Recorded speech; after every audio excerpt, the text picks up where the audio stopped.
OK. All right. Hello, welcome. This is Whose Line Is It Anyway? And if you've seen the programme before, then you'll sing it again now. It's an improvisation programme in which we set a number of games to our contestants to test out their ability to live off their wits, to perform off the cuff, or otherwise to shrug off their embarrassment. Now, I don't mind telling you we've got a really top-line lineup tonight. In fact, I don't mind telling you that every week, whether it happens to be true or not. But let me first of all introduce our first contestant, who is Stephen Fry, actor and writer. Stephen is an intellectual man of letters who can turn his hand to broad comedy, but does return from time to time to his first love, which is advertising peppermints and building societies. Then we have Peter Cook, who, of course, for many years has been described, and rightly, as the funniest man in England, oddly enough, even when he's abroad. And then we have Josie Lawrence from the Comedy Store Players, who is beautiful, talented and charming. In fact, in many ways, a sort of female Derek Jameson. And finally, we have, as usual, John Sessions, who I regard as perhaps the most gifted actor of his generation. But that's not just my opinion, that's his as well. So here they are, the contestants.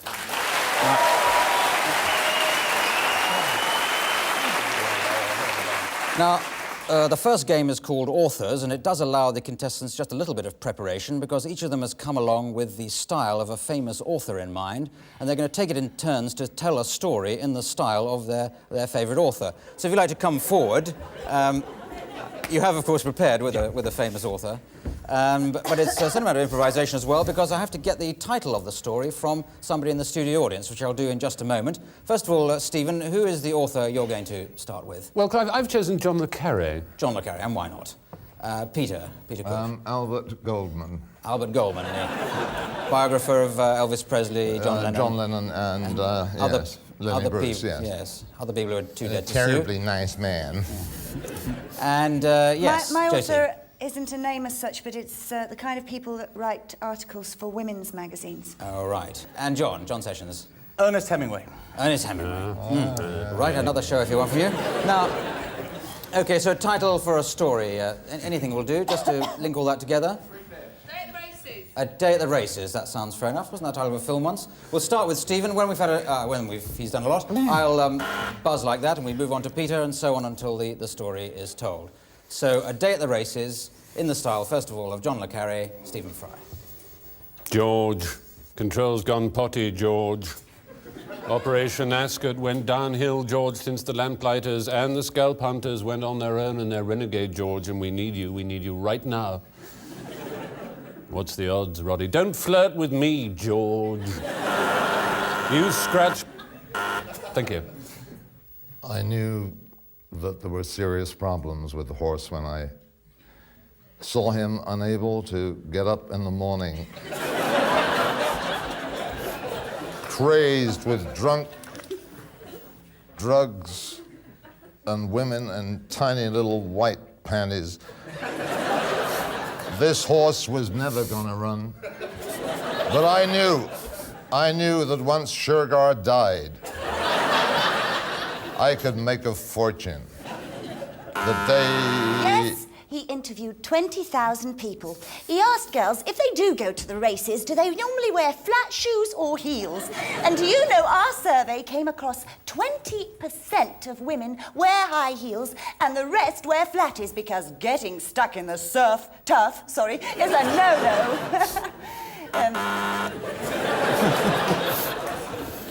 Lester looked off down the long, curving track towards where the horses were to begin, but he didn't look further than he wanted to because his father had told him it wasn't the course to go on. He knew that the river came round in the middle of the course, which was a shame because it was a racehorse, but it didn't matter a cuss, it didn't matter a damn, because he knew what his father had told him about it was no cogida for the horse, or for him. The horse went along and then it went down a bit, and then it came up a bit. And then if you looked at it from the other side, it went down a bit more. That is what we call in Spain, arumia.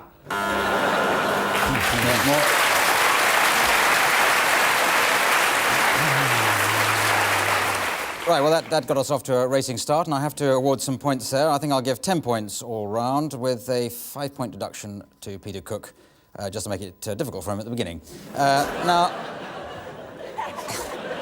Now we go on to a game called Film and Theatre Style, so called because we have to have a range of theatre and film styles for the contestants to improvise in. We're going to start off with two of you acting together, and it'll be Stephen and Peter. So if you'd like to come forward, I'm going to give you a scene in a moment to improvise, and you'll have to do it in a range of different styles. And I'd like a few suggestions from the audience, if at all possible. A theatre style, a film style, we'll get a few of them for them to... Woody Allen, yes. Wait a minute, I'll write these down. Hang on. Shakespearean. Wait, hang on, one at a time. Gangster films, was that? Chekhov. Sorry? Oh, I'm sorry, I thought you were being rude to me. Chekhov. It was Chekhov. It was quite clear. It was quite my mistake. Travelogue, yes. Documentary. Sorry? Gosh. No, that was fast. I think we're quite enough there. Righty-ho, so you want a situation to improvise in, don't you? Not particularly. No, well, very much, no. you look a bit stupid just standing there. What we'd like you to do is to be a parliamentary candidate, one of you going round, knocking on the door, somebody on the knocker, canvassing for a vote. That's Right. That's your improvisation. Hello, I don't want to tax you too early on, but I will be going into Parliament, I hope, and I wondered if I could rely on your vote. Oh, for all the sea that spread its wings throughout the firmament, I knew one thing would come to this particular door, bearing a tall waitress, lovingly clad in silk. But you, I fear, are not she.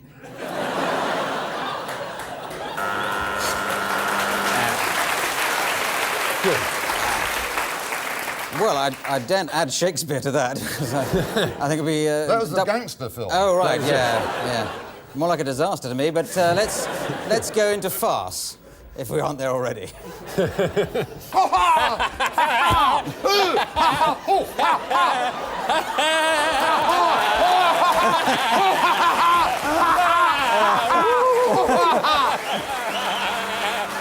All right, okay. Nothing is not subtle. Yeah. Thank God you remembered to put them on, Stephen. Thank God, yes. Afterwards. Last-minute decision. Nicer than the rehearsal player. Yeah. That just reminded. Let's do travelogue now. Travelogue. Travelogue. Neath the bedappled yellow ribbon of time that is the Colorado River is a besprinkled constituent upon whom I hope to be able to rely. The orange beaver has always been a lonely animal. It mates only in the spring.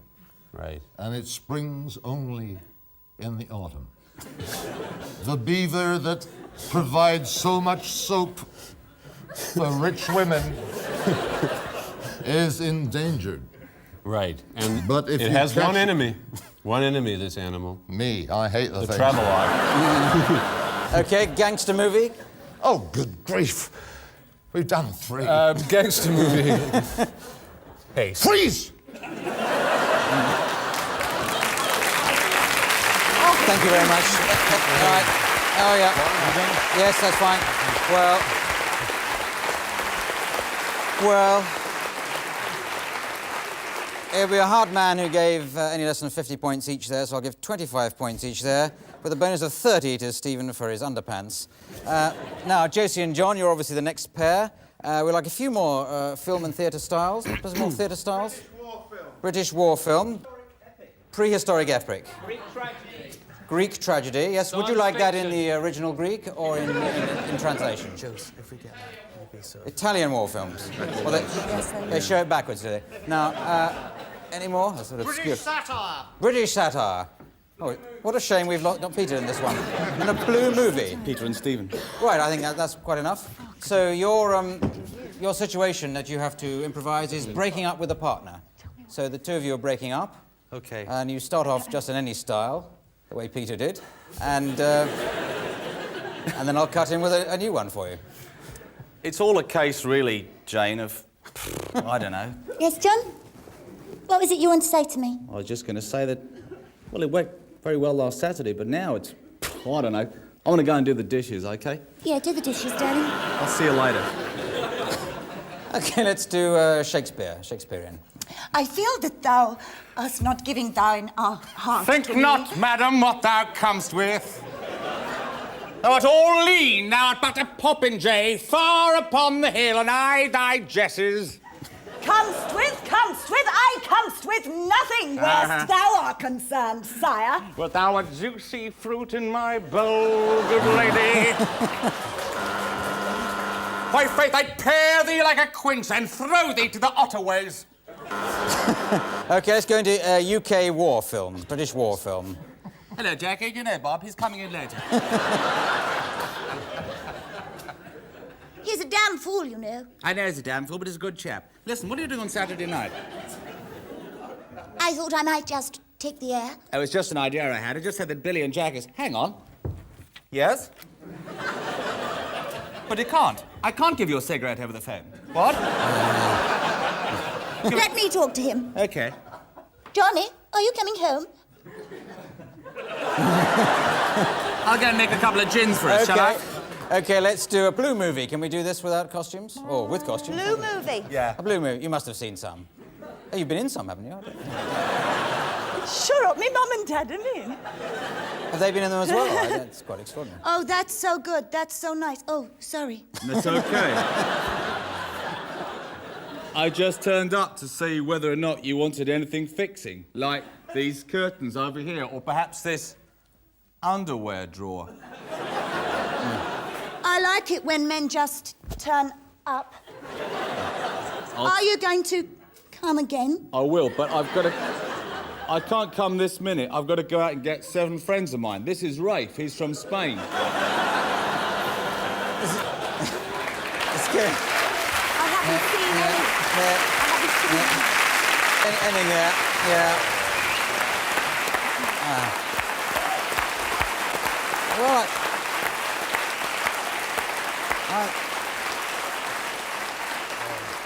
I thought that was very good. I'm going to give you 50 points each there. It would have been more if you'd ever mentioned, you know, a relationship splitting up, which is what you're supposed to be doing.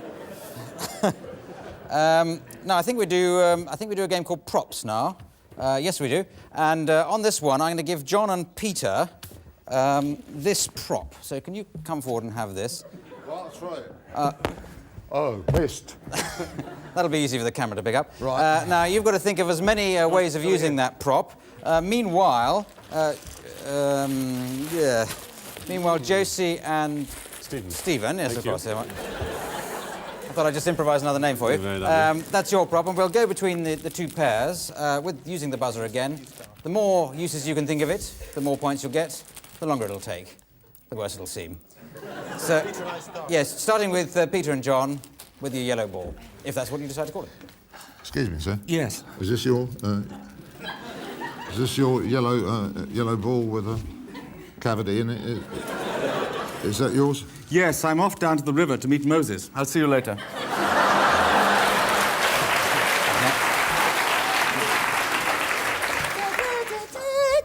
Hi, I'm just taking a shower. Would you pass my towel? Why, sure, honey. It's a fun ball. It's a round ball, but a ball with a hole in it. Pete. Daddy, can I really play with it? No, you've got to go back in your bedroom where that rather strange man is going to nail you to the floor. Oh, all right, Peter. I'm sure you know best. I do. Look, Vince, either the BBC believes in Doctor Who or it doesn't, but how am I going to make 17 monsters out of this?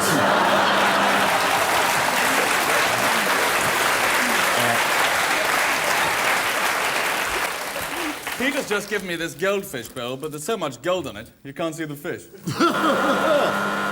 No, seriously. It's not a large flat, but you can get an extension on here. Yeah, one more each, maybe?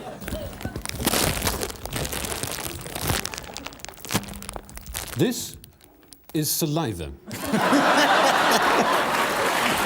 thank you very much. That's it. That's it. I think, can't expect you any more than that. Yeah. Thank you. Well, there it is, I think. OK, well, perhaps 10 points for everybody there. Well, we'll take a break now, so see you in just a moment, OK?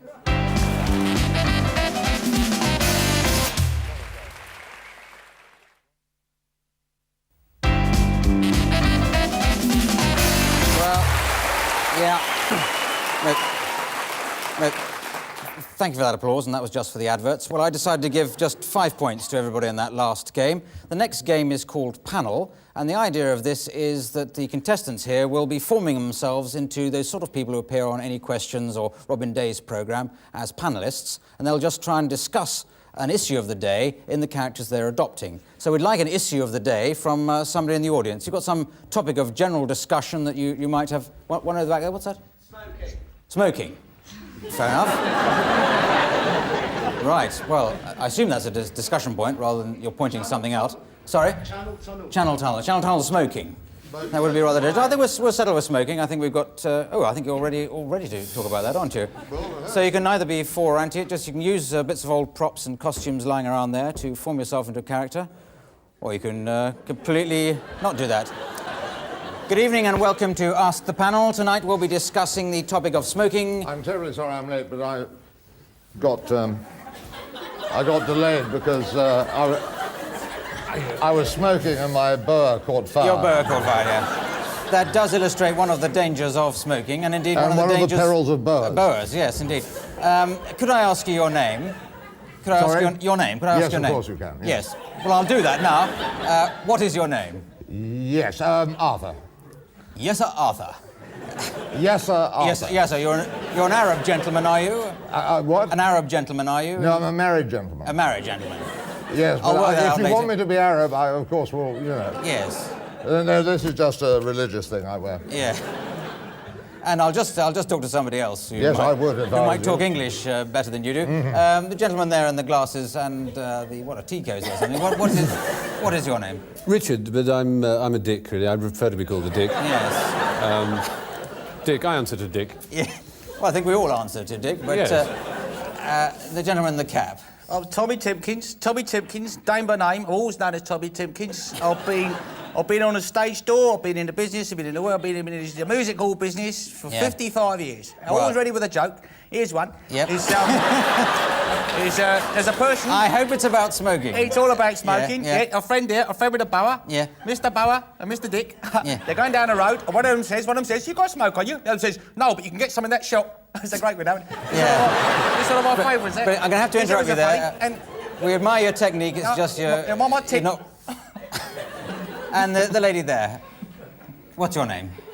Trixie, what's yours? Trixie, my name's Clive, but that's my problem.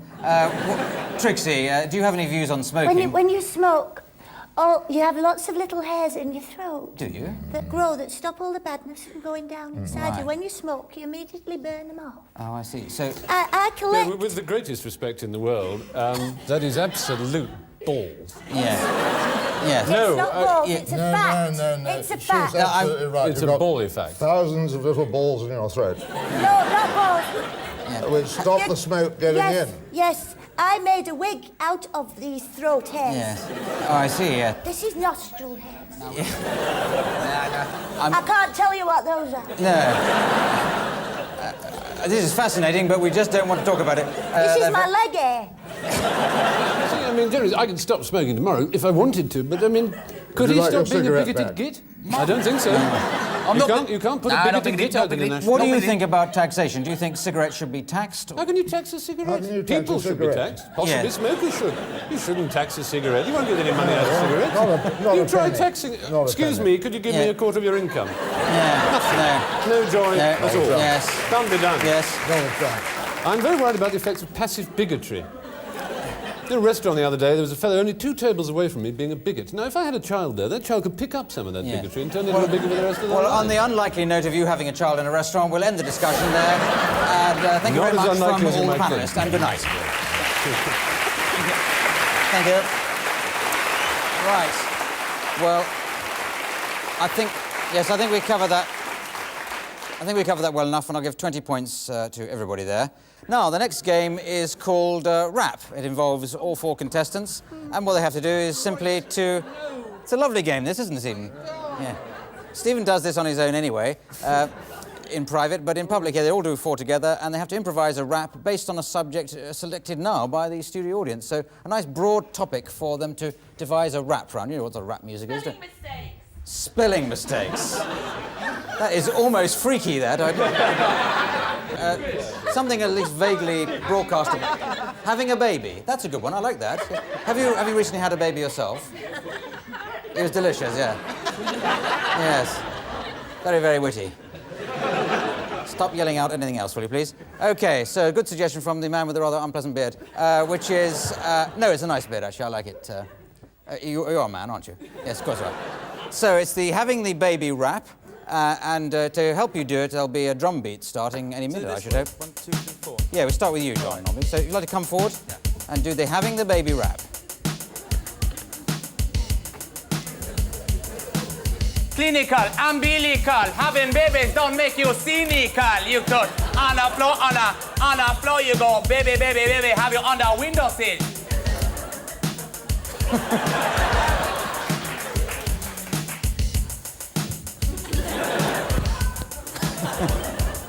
I met this man, he was called Dennis. He turned out to be a menace. He said, come home, I said, maybe. Now I found out that I'm having his baby. Well, he, and a push, don't push it.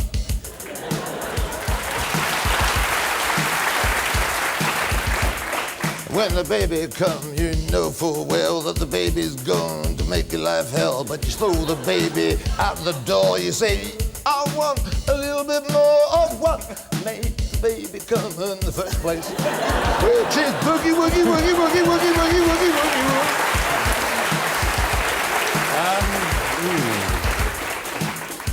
Well, there's obviously a lot of unpleasantness that has to be gone through before the baby eventually comes out and chirrups. I mean, for a start, of course, the poor old mother has to put her foot in those revolting stirrups. And you've got to be very careful to make sure the baby doesn't come out in other unpleasant pieces. And to stop that happening, I recommend amniocentesis. So that's a very good thing to have there. When I was born, the umbilical cord was cut with a sabre. Because it's only politically true, of course, as well, that only the surgeon's knife will really save labour. So, carry on. Thank you very much, Stephen. Sorry. I think we'll end that right there.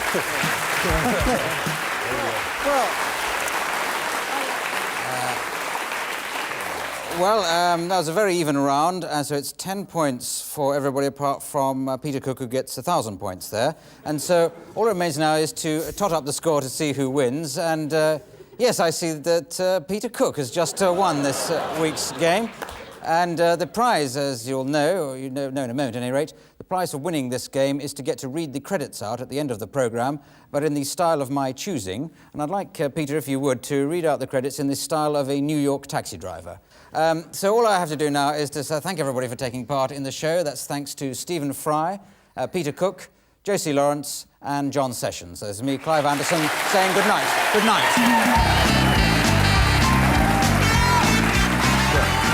Whose line is it anyway? Devised and compiled by Dan Patterson, Mark Levison, starred Clive Anderson, John Sessions, with Peter Cook, Stephen Fry, Josie Lawrence. Television, Philip Pope, Zena Cameron, Martin Hodgson, sound supervisor, Chris Blake, vision mixer, Russ Story. Floor manager, Heather Melvin, them too fast, Cousins and John Hibb. Makeup designer, Christine Bolton. This is too fast. Research, James, bigger they come, the harder they fall. Lighting director, Michael Lingard. Pip Gardner. Director, David O'Dell. Denise O'Donoghue. Producer, John Patterson. I love that guy.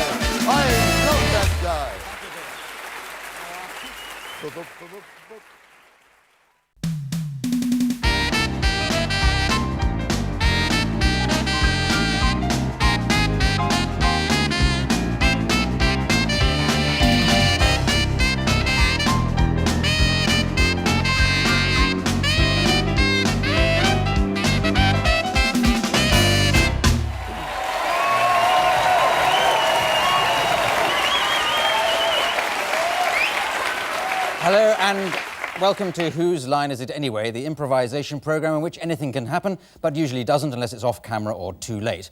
But forming the brigade of guards in the battle of wits tonight, we have first of all Stephen Fry, the writer, actor, comedian and egghead, once described as a Renaissance man by somebody with a very poor idea of which century we're living in.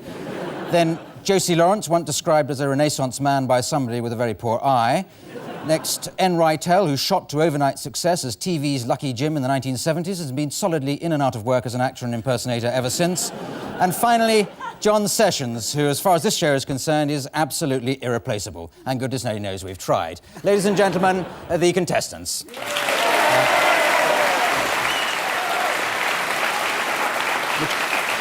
Now, the first game is called Authors, and each of the contestants has come along with a famous author in mind, ready to tell a story in that author's style. So if you'd like to come forward to the author's position, right down there. Now, Stephen, which author have you selected for tonight? Well, it's the 1001 Arabian Nights. 1001 Arabian Nights. We don't know the name of the author. Work of that, many do we? hands. Well, many hands, Right. yes. Avoiding that temptation. Josie. Mary Shelley. Mary Shelley, yes, jolly good. N. Dashiell Hammett. Dashiell Hammett, why not? And John. Frank Richards. Frank Richards, or the Billy Bunter man. That's the one. Yes, jolly good. Right, now what we need is a title for a story, please. So if somebody in the audience could suggest a title for a story for them to tell, to improvise. The Day I Became a Merchant Banker. The Day I Became a Merchant Banker. So it's an autobiographical piece from the gentleman in the audience there. So, Stephen, starting on our buzz when we move on to the next one. The Day I Became a Merchant Banker. Once, oh, olive of my dreams, there was a certain merchant travelling between Isfahan and Basra who lost his way. Not such a certain merchant, after all, a rather uncertain merchant. Oh, stiff-thighed child of my hopes. This merchant banker had two sons, Kazim and Iqbal. Useful leg break bowler. But these two sons only belonged to part of him. One son belonged to his left leg and the other to his right. For this merchant banker was a man born of many parts, a man created by man, a man without a soul, a man who burnt in the fires of Beelzebub. The villagers were after the merchant banker. They were sorely overwrought and overdrawn. I was overdrawn, but I didn't care.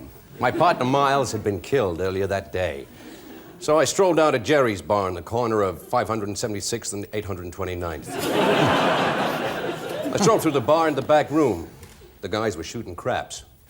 Hell, you know, what they do for kicks is none of my business. So I said, Hello, hello, hello, said the booming, merry voice of Bob Cherry. What are you doing here, you frabjous, fat-footling owl? I'm going to get some long bonds and go into gilt, said Bunter. Oh, draw it, Miles, said Morley, throwing a pushed pincushion across the room.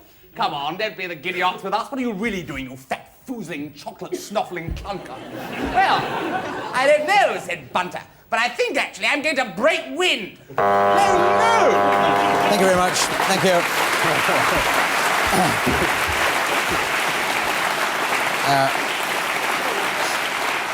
I think on that intellectual note, I'll introduce a scoring system, and it'll be 18 points for everybody in that game. This next round is called Storytell, and this features Stephen Fry telling a story. So if you'd like to come here ready to tell your story, Stephen. And the others are going to be over there to be brought in as characters in the story.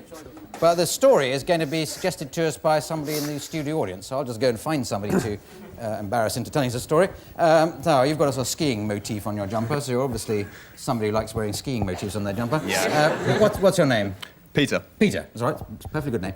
Now, can you give the title of a story for Stephen to tell? Tarzan and the Lagerlouts. Tarzan and the Lagerlouts. You've come prepared with that one, haven't Yeah. you? It's supposed to be an improvised show. And we want a moral, so... that's what I think. Now, can you think of a moral that this story could illustrate? Don't put all your eggs in one basket. Yes, perfectly good moral, I'd have thought. So the story is Tarzan and the Lagerlouts, and the moral is don't put your eggs in one basket. Great. Okay, Stephen, where you go. Are you sea constable? Then I'll begin.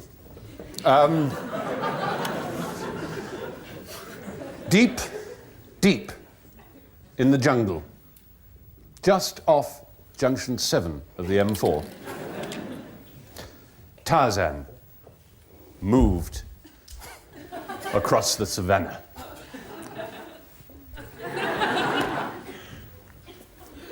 He mouthed erotically.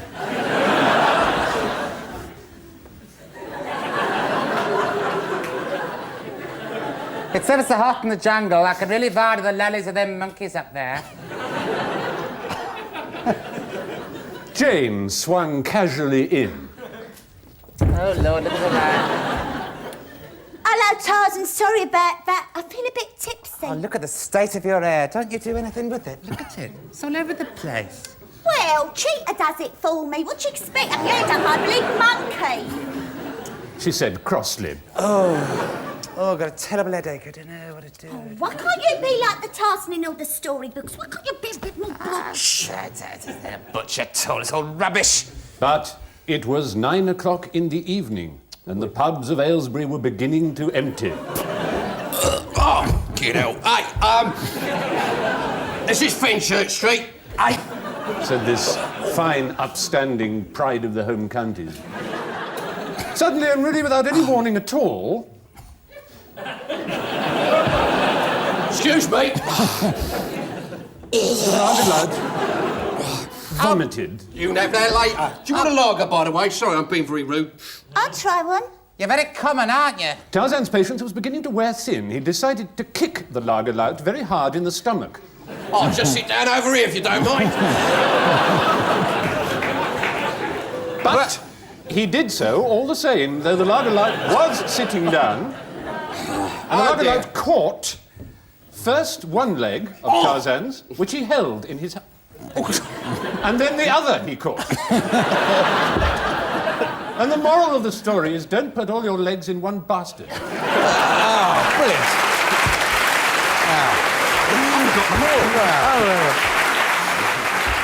Oh, very good. Well, that bizarre combination of Tarzan with Round the Horn, brilliantly acted by everybody. I think 10 points there, but for that brilliant ending there, Stephen, I think you deserve a bonus, so a half point extra for you. Now, this next game is called The World's Worst, and everybody plays part in this, so if you like, or takes part in it, if you'd like to come forward on the world's worst step there, ready to step forward with the world's worst person, or world's worst thing to say when being introduced to a member of the royal family. So just as you think of them, I'll buzz when I've got the idea. World's worst person to be or thing to say. Hello, you're still living in the 50s. How extraordinary. Cigarette?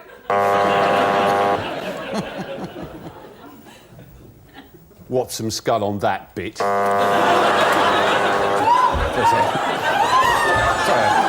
I didn't say that. No, it's odd. In fact, I didn't say that. It's very odd. I'm sorry. Sorry. Yeah. You look taller on Spitting Image. Oh, hello, Prince Charles. I wonder if you'd like to be invited to our annual Christmas dinner. I'm a member of the Architects Association. Yeah, it's really funny what happened to the Romanovs. There's blood everywhere. Went down in this basement. Really sad. That reminds me, I must buy a stamp.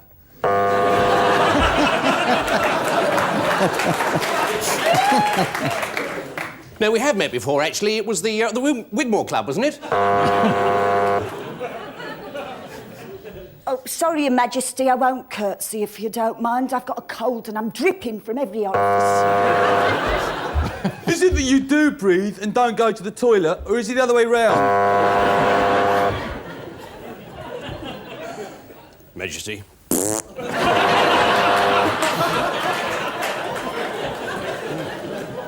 Really, this is sort of middle-class German family, really, aren't they? That's so good. Let's stop it there, and I'll...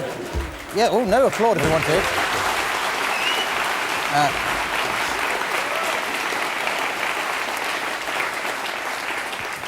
But for some reason, I need a few minutes to add up the points on this particular round, which gives them time to show some adverts to you, so back soon.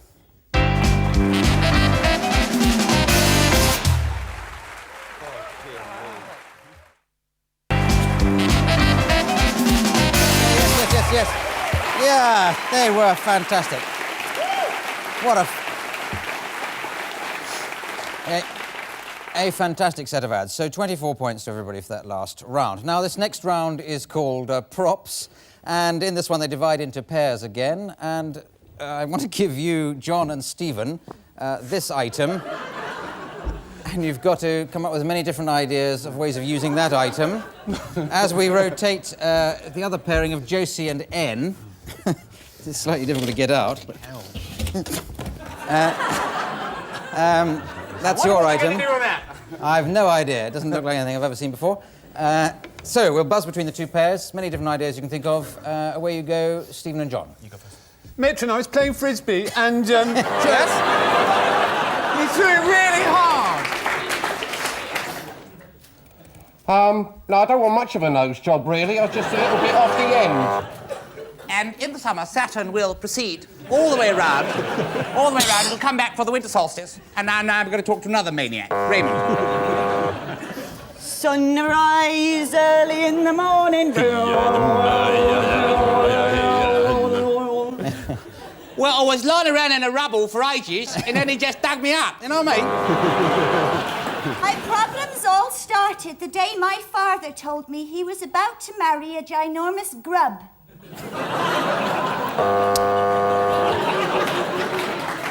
Come closer, Mishton. Closer to the silly piece of plastic we have in the centre of the studio to indicate some faraway hypothetical century. Have you been on Blake 7 before? And how many of these are in the packet?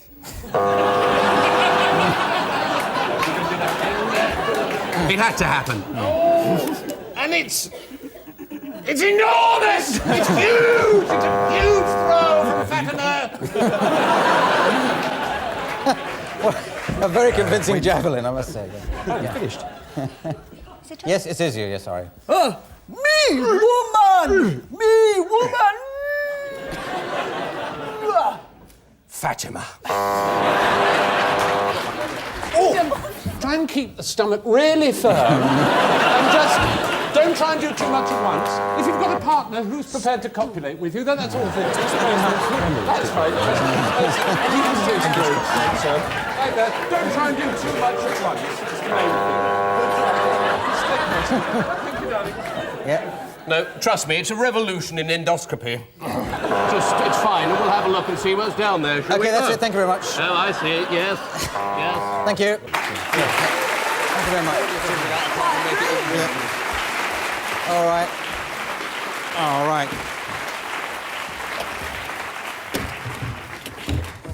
I think I'll just leave that there. Well, that's easily the best props we've had ever, and 1 point each. Now, the next round is called Different Games. Different games are played in this round, starting with John and N. And you're going to play a game called Couples. So could you come forward to play Couples? And we're going to give you a situation to improvise in, and we want a sort of variety of different couples who might be doing it. And we'll start you off. I'm going to start you off with one, and then we'll get suggestions from the audience as we go along. So your situation to improvise is... It's a funny physical gag. You've done a lot in the vaudeville, you know what I mean? Funny walking. Well, now we've settled on. A fortune teller and the customer who's gone to have their fortune told. Start you off with the pair doing it as Dustin Hoffman and Laurence Olivier. Okay, and if you could be ready with some suggestions like sort of David Steele, David Owen, Captain Kirk, Mr. Spock, things like that. Just ready, one clear suggestion from somebody when I buzz. So starting off, Dustin Hoffman and Laurence Olivier, fortune teller and client. Dustin, we're going to do this picture. What's it called? Marathon bar or something? Tell me if I'm going to act you off the frigging stage, baby. I'm sure let me look at this crystal ball here. Yes, it's one of yours, isn't it? We're going to make a movie called Made in Taiwan. No, they're going to make a movie called very short, Italian-looking, sweaty actor worrying too much about things that brilliant people do naturally. Oh, no. I don't think so. Okay. Okay, so we're going to have another pair to be doing...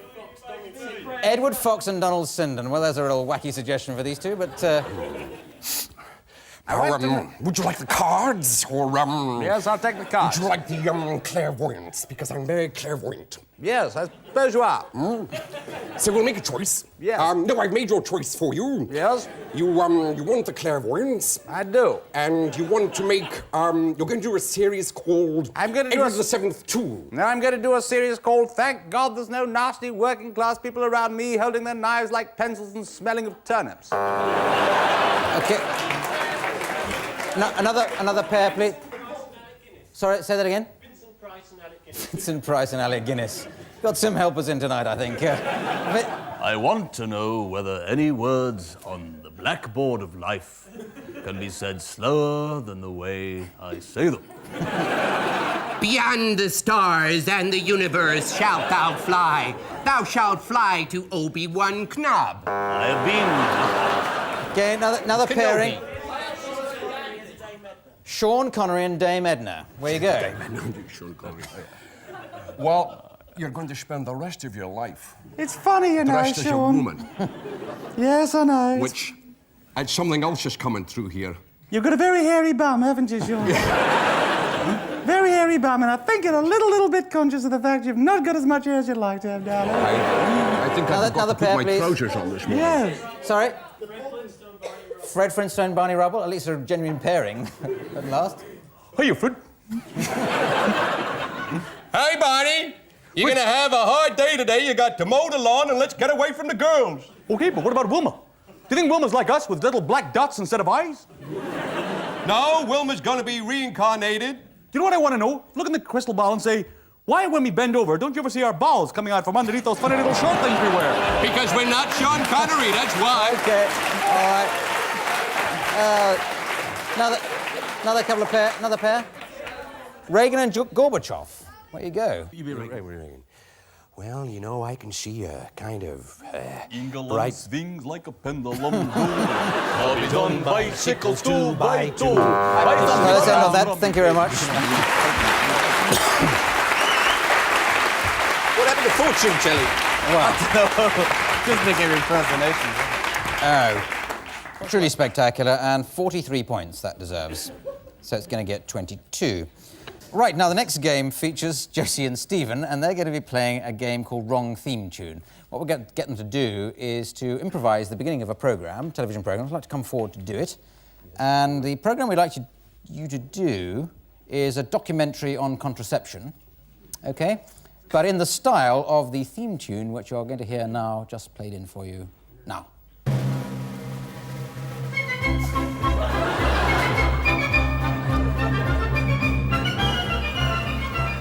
Hello! It was absolutely terrifying.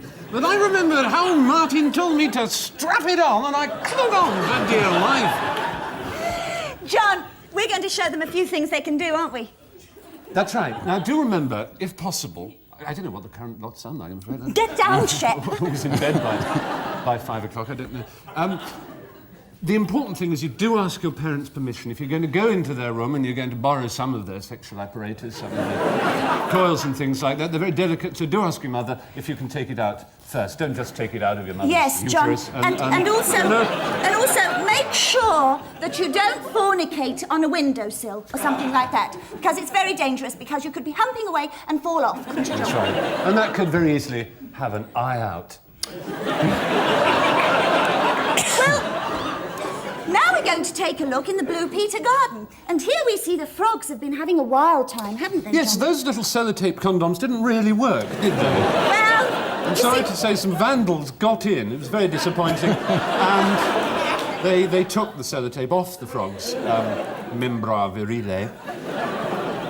but never mind. Here you can see we did what we saw in the advert that time, and we put a barbed wire fence along the pond to stop the froggies from getting at each other. And do It's worked remember quite well. to wear gloves if it's very cold. Oh yes, rubber gloves. Because if it's very, very cold and you're handling barbed wire, you can easily get very cold fingers. Yes, so wear rubber gloves. One nice little point Useful for tip, that. Christmas, little thing I've got you, is you can cut the fingers off the rubber gloves and use those for contraception too.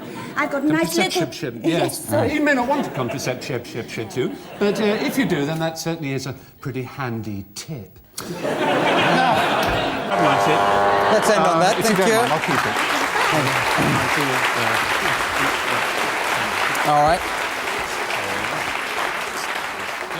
Well, we'll just end there when we're in at least hailing distance of a taste barrier. 69 points each there. And the next game... Oh, hang on, what is the next game? I've lost my cards. Right, now we get to a game called Rap. This features everybody. And they all love it, don't you? And the idea of this, they just have to make up a rap as they go along on a subject, which we'll get somebody to suggest in a moment. So you'd like to come forward ready to do it. We start with John on this one and work down the line. Contractions have started. OK, so a nice broad topic for them to... Sheep shearing, that's a great one, yeah. You do sheep generally, you don't have to concentrate just on the shearing. So we help on this with the drummer. We've got Ginger Baker this week. Take it away, Ginge. You gotta button the mutton. Say you button the mutton till your mutton is hurting. It looks like Timothy Hurton. You get the mutton, baby. You get your sheep on the clean, and then you can say you can put it in the pastures that are so green. Yeah. Bah, black sheep, have you any wool? Yes, sir. I said 3 bags full. I said 3 bags full. Get on down, baby. Bah, black sheep, have you any wool? Yes, sir.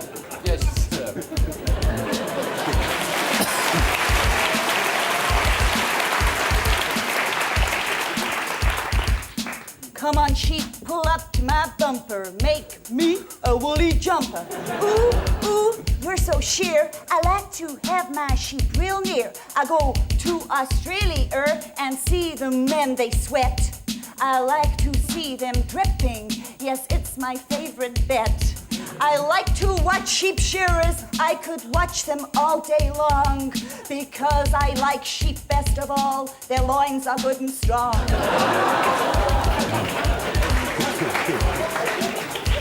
Mary had a little lamb. No, I can't do that. No, I can't do that kind of thing at all. Yes, I'm terribly fond of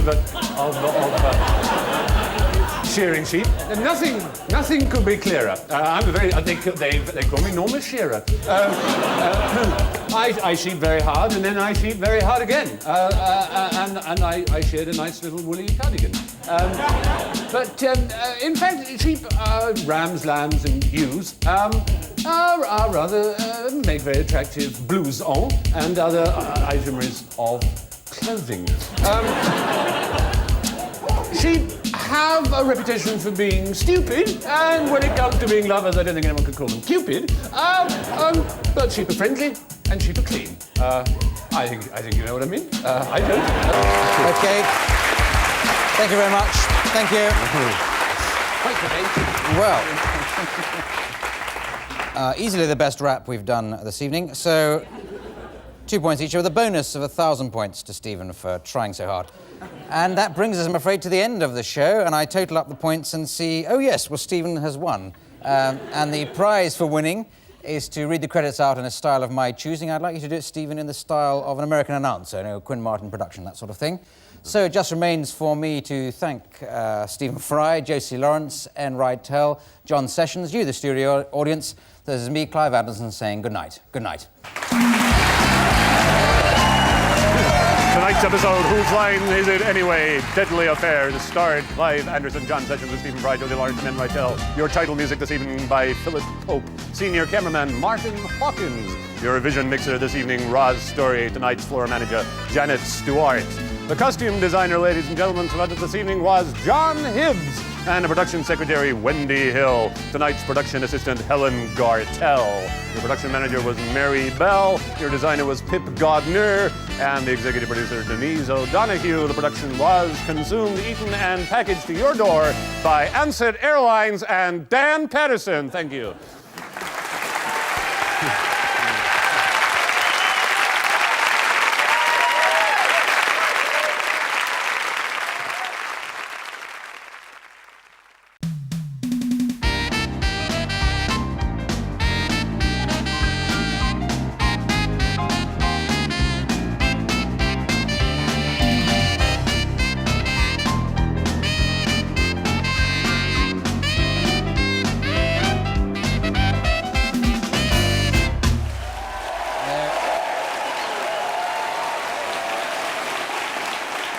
Hello and welcome to Whose Line Is It Anyway? 30 minutes of extemporized wit, impromptu wisdom, and when things go wrong, totally unfeigned embarrassment.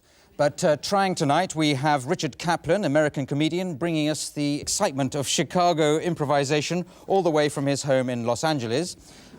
Griff Rhys-Jones, who for my money remains the funniest man on British TV's Alas, Smith & Jones, who isn't called Smith. And then returning to this programme for perhaps his third or fourth visit, Paul Merton, whose radiant smiling face and cheery grin we have yet to see. And finally, the battler of Largs himself, John Sessions, clearly destined for fame and fortune once he throws off his natural diffidence and shyness. Ladies and gentlemen, the contestants. All right. Right. Okay. Now, the first game is called Authors. The idea of this is the contestants have each come along with the style of a famous author in mind, and I'm going to get them to tell a story using that famous author's style. So you'd like to come forward ready to tell a story. And Richard, can you tell us which author you selected? Raymond Chandler. Raymond Chandler, jolly good. Griff? Milton. Milton, that'll be John Milton, I should imagine, rather than... Yeah. Not Milton Keynes or anything like that. Paul? Sunday Sport. Sunday Sport. Does that have an author? Yes, I suppose it must do. John? Friedrich Nietzsche. Friedrich Nietzsche. Right, now, and what we'd like is the title of a story, please. Could somebody suggest the title of a story? Sorry? Kurt Waldheim's War Diaries. Well, I hope that's all right. Is he still alive? Can he sue? I should think that's all right. Is that what we're going to do? Yes. Sorry. You're not happy with that? No, that's fine, yeah. Yeah. Milton used to write a lot about that sort of thing. Not that Kurt Waldheim was there, but then he wasn't in the war either. So, OK, if you can manage that, on you go. It was an early morning. I had just polished off my second bottle of gin and my third pack of cigarettes, and it was only 9 o'clock. A little German guy walked in. I could tell by his accent. He was looking funny. I offered him gin. He didn't take it. That made me really suspicious.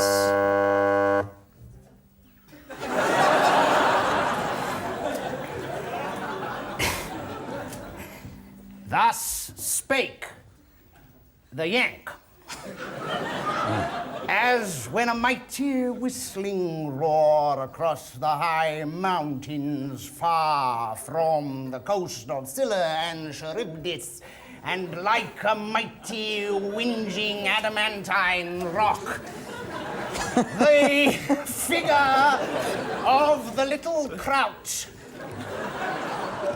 on a simple stool. Kurt Waldheim, is he really Elvis Presley?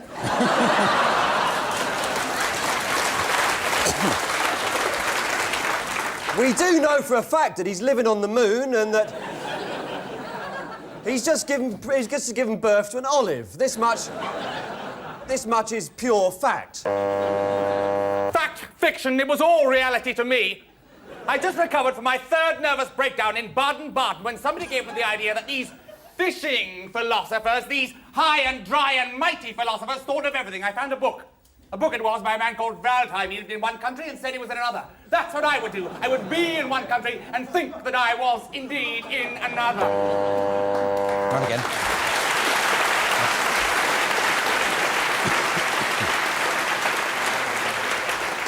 What else could I do? The German was desperate. He stood in my office, refusing my gin and cigarettes. I took him on the road. A road so long that length, if it were as short as time itself, long would it not be that it was so long. Can you see a picture of Hitler in this shredded wheat?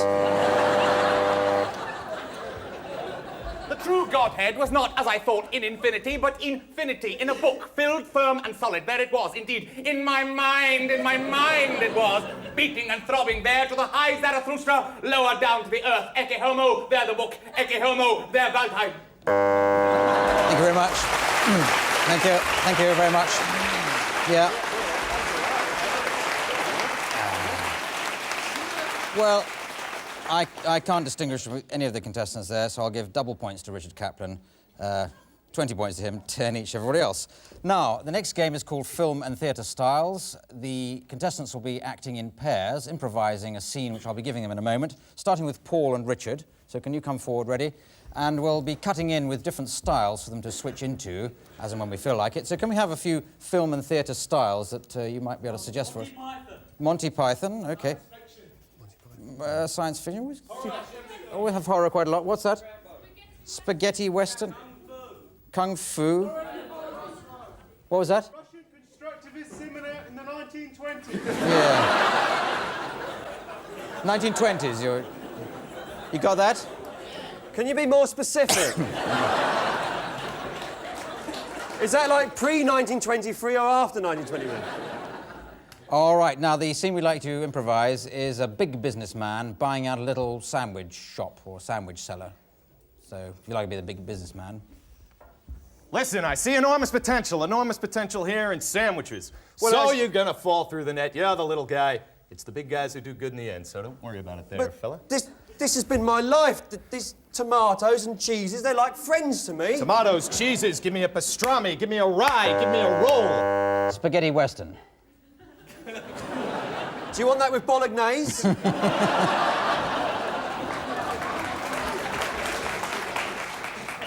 Brown or white? If you cut my sandwich, I'll have to cut you. I've got a fistful of ham here. I'll pay. I've got a fistful of dollars. Monty Python. No!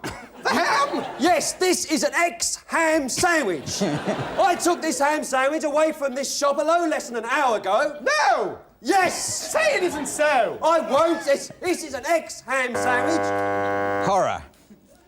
My God, the ham! It's curling up your arm! Oh, John! Jesus! Get it off! Get it off! Kill it! Kill it! Oh! Oh! Okay. All right.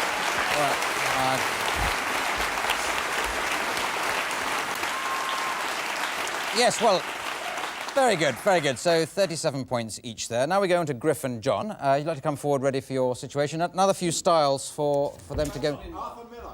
Arthur Miller? Oh, yes, we haven't had him for... So, Video Nasty, Hitchcock. I'll give you Sorry. a couple of sentences. You'll pick up the Laurel and Hardy, jolly. Well, it's what? What's one around here? A whodunit and Swedish erotica. Which you could combine, couldn't you? I mean, who'd done it to everybody? Kitchens, that'll do. Now, okay, so your situation is, if you would, John explaining... Can't read my own writing. Yes, I know, John, you're explaining to Griff how to operate the nuclear button. You're in charge of the nuclear button, and Griff is taking over for a holiday a couple of weeks while you're away. Okay. You do it quicker than my explanation, we're doing very well. Okay, right. Okay, where you go? Okay, Jack, you come over here. You come Well, over here, right over here? Right Where you here. standing? Okay. Assume the position over Wait a minute, there. hang on, I just got to get that No, together. come on, No, Mac, it's all right, here. okay, right, yeah. There's the button, there's the Zevon DGAC. Is this the button? What? Just the No, one no, in the not wall? that Sorry, one there. No. That one plays your favorite Wurlitzer songs. But Oh, that one that's there right. will blow up the Russians, the Chinese. All right, Laurel and Hardy. Well... It's quite simple. All you have to do is to be funny slowly. The button is there for you to press. You still there? Arthur Miller. Arthur Miller. I did see the button. The button was there in the What are you midnight. talking about the button all the time? It's just the button, the button, the button. Ah, when There's I was- nothing wrong with that I'm button. If not you just wanted, if you don't think of yourself, it's been so low, You don't so understand. down, you could press that button just like that. You're always arguing in the kitchen. You should understand what I'm saying to you. I'm your father. I was an actor. I could cut you through like a knife. Okay. There you are. You're coming along there. You know nothing about pressing buttons. I do. Who done Don't it? you press the button. Jeannie. Don't press the button. Yeah. And Swedish erotica. Well, you know, that is my button. I'd like you to press it. Would you really? I think maybe I should get you underneath the table. First, you lick my feet. Lick my feet, each toe that twiddles here between my sensuous buttons. Oh, that is something I would really like to do. Then, get yourself down, groovy daddy O, and if I lick my may, toe. thank you. Lick my toe, and then you press the button. Thank you, that'll do. Okay. All right. Ooh. Well, 86 each there. So let's now go on to the next round, which is called World's Worst, and everybody has to take part in this again, so come to the World's Worst step, if you would. And the idea of this is they just have to think of as many different examples of the world's worst person to be President of the United States of America. And you just portray that, and I'll buzz you as soon as I've got the idea of that. So away you go. Any order? Hi, I'm George Bush.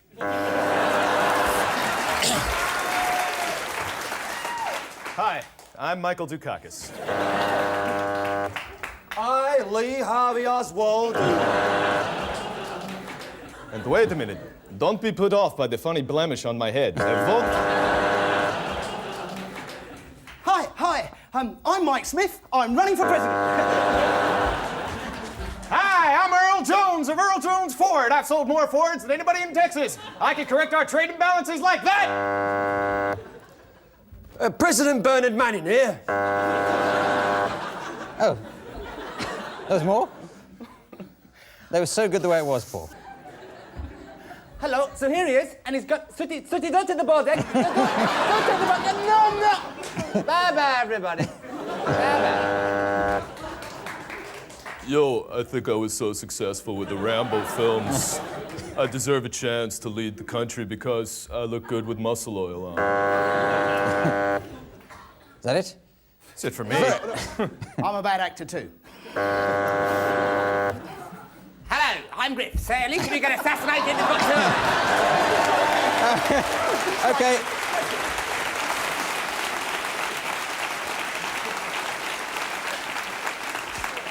Well, while I work out the scores of that, we go away for an advertising break, and I speak very quickly to try and catch up the man who has to play in the signature tune at this point. Go.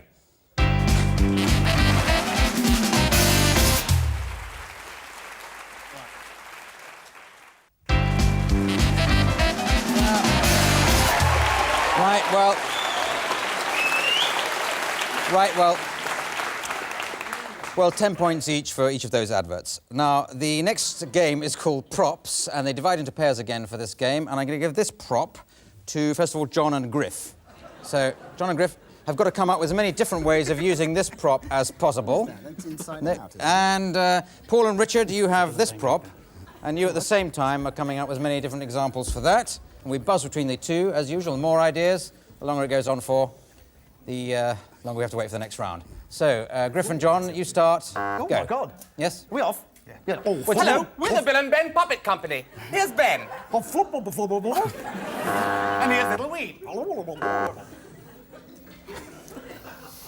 Yes, it's the world's largest donut, but I'm not put off by it. Just give me a gallon of coffee, I should be able to get it done. Right, Jones, this is a very, very obscure public school with that, and I understand you've got a little bit of indigestion, so Oh, no, just turn sir. over and... I'm afraid this is all that's left of your wife.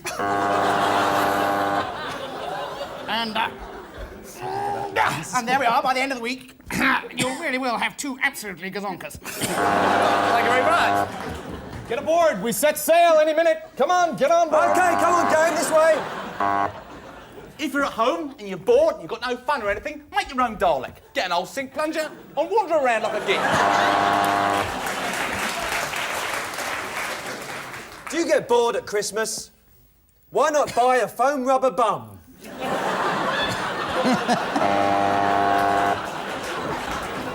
Hello, you've seen me do my wobbling plate in the air like this. I can make it go upside down as well.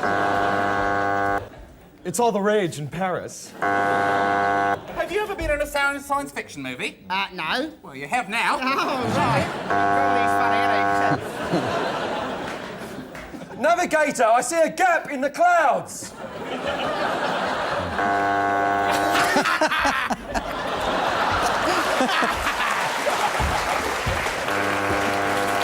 Thank you. Thank you. That was indescribably good, so 5 points each. Now, the next game is called Remote Control. The idea of this is each of the contestants is playing the part of a different television programme, which is on at the same time, and I flick from channel to channel with my remote controller. So if you'd like to come forward ready to play your different stations. Richard, I'd like you to be playing an American game show host. Griff, you're doing One Man and His Dog. Paul, an American cop show. And John, Noggin the Nog. OK? So can you just lob between that? But strangely enough, each of these programmes is dealing with the same sort of topic, and I'd like that to be supplied for us now. So you can think of a general topic they could... Sorry? Lust. No, hang on. Don't go mad. Something a little more specific than lust, and not as specific as Norwegian lumberjacks. Sorry? Terry and Judy, is that a subject, a proper subject for... Video, no, that's too tight to television. Just a topic, some sort of topic. Traffic. Was that traffic? Traffic, that sounds very good. I'm glad you came. OK, Joanne, I'll lob around just randomly. I'll start with you, Paul, please. It was just another day in an ordinary life down at the police station. It was about 2:30 in the afternoon when I realized that it was 2:30 in the afternoon.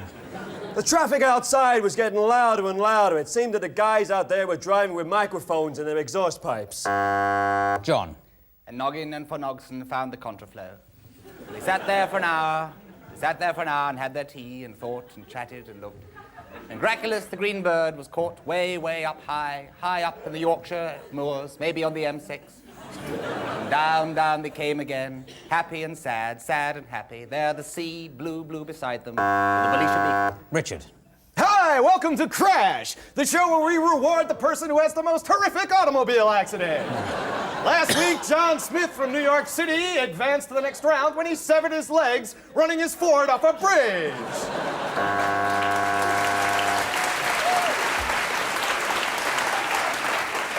Griff.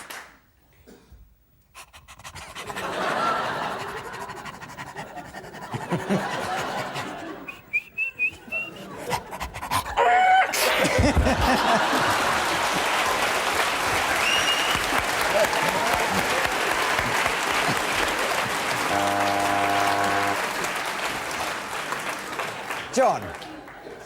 And Nuka and Noggin sat in the traffic for hours.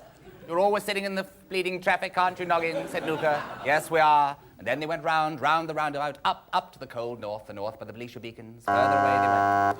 Griff. Come on, what? How are we?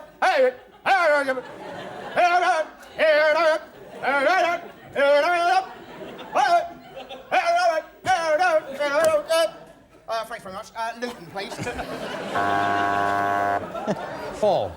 Nuneaton. We wanted a photo fit picture of Nuneaton to try and match it up with other areas that we'd arrested during the night. Griff.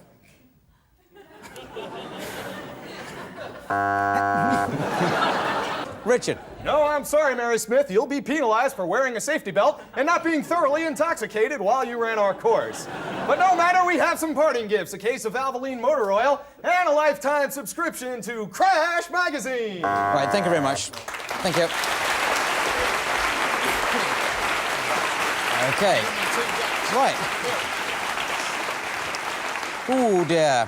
I think 49 points to everybody on that particular round. Now, Party Quirks matches Paul Merton against the rest. We always play this game with Paul when he's on. Paul's going to be playing the host of a party, and the others will be playing guests arriving at that party, but each of them has been allocated a strange physical or mental quirk, which they can see by looking in the envelopes which are in front of them. Careful not to show it to Paul. And the idea of the game is that Paul improvises the party, and they improvise their quirks, and he has to guess them. OK, so Paul, you want to come down and improvise away? The others will come in from round that side there, please. And I'll ring a doorbell noise to signal you coming in. OK, so we're starting with Richard, then Griff, then John. Have you started? Is that your party improvisation already? Ooh. Looks very impressive.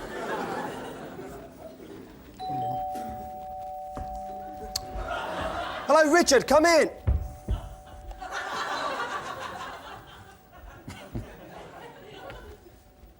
Listening device. Yes, it's my telephone. I think there was That's a looking device over there. That's my television set. Don't trust him. No, Don't trust him at all. Well, can I give you something? Would you like some wine or some beer, perhaps? Yeah. Help yourself. I'll help myself. Hello. Hi. Hello, how are you? I'm fine, thanks. Good. How are you? Oh, dear. Oh, dear. Oh, dear. Oh, bad boy. He's a naughty boy today, you know. I said you're a naughty boy, aren't you? I'm a naughty boy. You're a naughty boy, aren't you? I'm a naughty boy. I'm a naughty boy. I'm a naughty boy. He's a naughty boy. What a naughty boy he is. He's a naughty boy. Hello, come in. Hello? Hello. Oh, hello, that's right. Greet one. What's this? What's this thing in here? It's lager. Don't drink it. No, we No, keep you're it- just paranoid. That's the trouble with you. No, I know better. It's an espionage trick. You CIA people are all the same. That beer might self-destruct at any minute. No, we keep these outside. We keep these in the garden because our excretory systems are now so small we can just do it in that. He said his excretory system. Yeah. You're a ventriloquist, aren't you? Yes, that'll do it. Yeah, He's a okay. bad ventriloquist, yes. Only two more to do. What's this? It's a button on my... A button! That's right. I think it's a listening device. I spoke to Barney earlier. Place is wired to the gills. We've got bad problems. You work for the Thames Water Authority, don't you? Yes, I do. Yeah. Getting very close. You've got 10 seconds to get these two. It's only a cover. Paul. Yeah, you're an espionage man. Yes, I am. You're a kind of secret agent, aren't you? Yes, and I'm a good friend of Peter Graves, and he told me to watch out for this. Yes, for Mission Impossible. Yeah. Do you mean to say that you don't break these down now and use them as contraceptives? No, not the twiglets, no, we just... That's the end there, Paul. I'm sorry I didn't get there. Any last guess for what John is? No, I don't know. The future? The future? Yes, that's the thing I was leading you away from. Oh, I see. Well, thank you very much, Paul. I'm just being thick, aren't I? I don't know, we keep... The future. Well, I don't know. It's very difficult to score that one. I think 15 points for the improvisers and none again for Paul Merton. And I was going to give you a bonus for not mentioning Twiglets this week, but you blew it just at the end. So. When in doubt, go for the Twiglets laugh. Right, well, that brings us to the end of the show, and just totalling up the points, I see that, for the first time, we've got a draw. So it's a draw between Griff and John, Griff Rhys-Jones and John Sessions, so well done.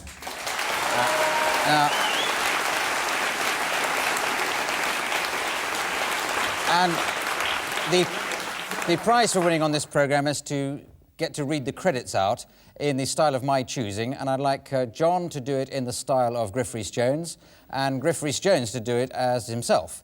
So it just remains for me to thank Richard Kaplan, Griff Rhys-Jones, Paul Merton and John Sessions. Thank you, the studio audience. As me, Clive Anderson, saying good night. Good night.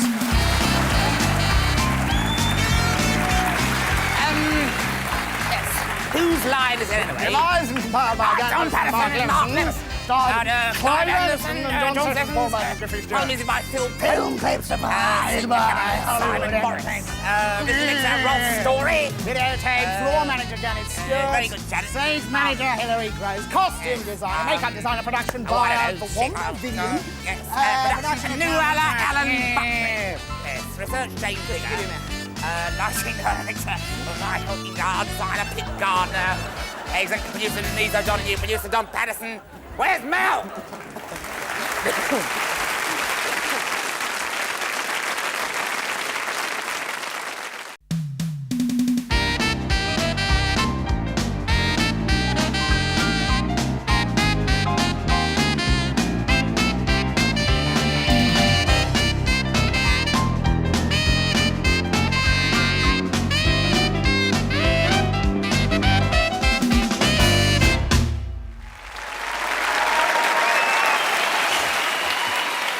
Hello, and welcome to Whose Line Is It Anyway, which is an improvisation programme, as you'll discover if you don't improvise yourself too quickly with the off knob on your television set.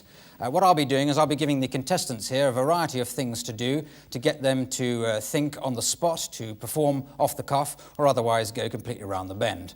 And to make sure it's nice and spontaneous, or at least scruffy, I'll be involving the studio audience here who'll be yelling out suggestions and ideas for the contestants to play. The audience themselves have been specially selected for their good looks, their intelligence, and their susceptibility to flattery. Now, the contestants, now the first contestant comes from America. America has given us some great performers over the years. I'm thinking of Frank Sinatra, Marilyn Monroe, Champion the Wonder Horse. But tonight it's given us Archie Hahn. Oh yes,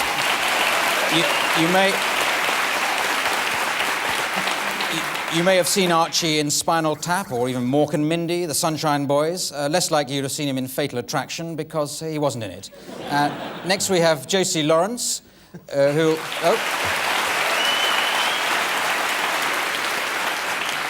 She'll need no introduction to anybody who's met her before, which will include people who've seen her in the Comedy Store Players, the famous troupe of improvisers, who have also lent us our next contestant, who is Paul Merton. He's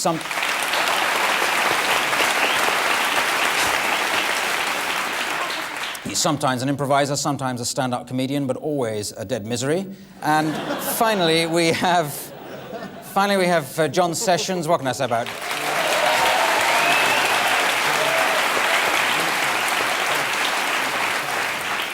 What can I say about John? Actor, academic, and regular all-round nice guy. Well, those are just a few of his ambitions, but as you know, those are the contestants. Let's get on with the game. The first game is a simple one called Authors. So if I could ask the contestants to come down into the performing position. That's it. Yes, you look very good there. Now, as I say, it's a simple game, Authors, in which each of the contestants has come along with the name of an author in mind, and in a moment I'm going to get the title of a story from somebody in the studio audience. Then I'll start off with Archie, and he'll begin to tell that story in the style of his author. And then when I buzz, we'll go on to Josie, and she'll continue the story, but in the style of her author, and so on round the contestants until the story is told, or until it's time for the next game. So the first thing I'll do is I'll find out which author you've come along with. Archie, who is your author? Stephen King. Stephen King. Let's get off to a nice, frightening start. Josie? Louisa M. Alcott. For those who don't know her, she wrote Little Women, Little Men, and Little Wives. Yes. Yes, and little else. And Paul? The person who writes the Janet and John books. Yeah. And what did they write? They wrote Little Men. Yeah. Little characters. And John, who have you come along with? Charles Dickens. Charles Dickens. Huh. Right. OK, well, a title for a story. Can we have something, you know, like The Day They Invented Champagne, or Who's Afraid of Virginia Wade, something like that? Just a title for a story. Anybody will do. Through the Garden Gate. Through the Garden Gate. Excellent. Thank you, sir. Now, well, starting off then, Archie, with you, in the style of Stephen King, Through the Garden Gate. Through the garden gates he came, again that summer. Until this point, he'd had no bouts with the dizziness. He remembered only vaguely the smell of burning rubber. Yes, that was all behind him. As he got to the cottage door, he thought to himself, I wonder if the ladies are at home. He rang the bell, and out gaily tripped Joanne. Joanne said, "Come in, and I'll fix you a meal." As they went into the living room, all the girls were sitting round, gaily embroidering different things onto different pieces of material. "Hi," they said. "Are you still getting those dizzy spells?" "Well, we'll have to do something." We'll have to do something about that, said Jack. John.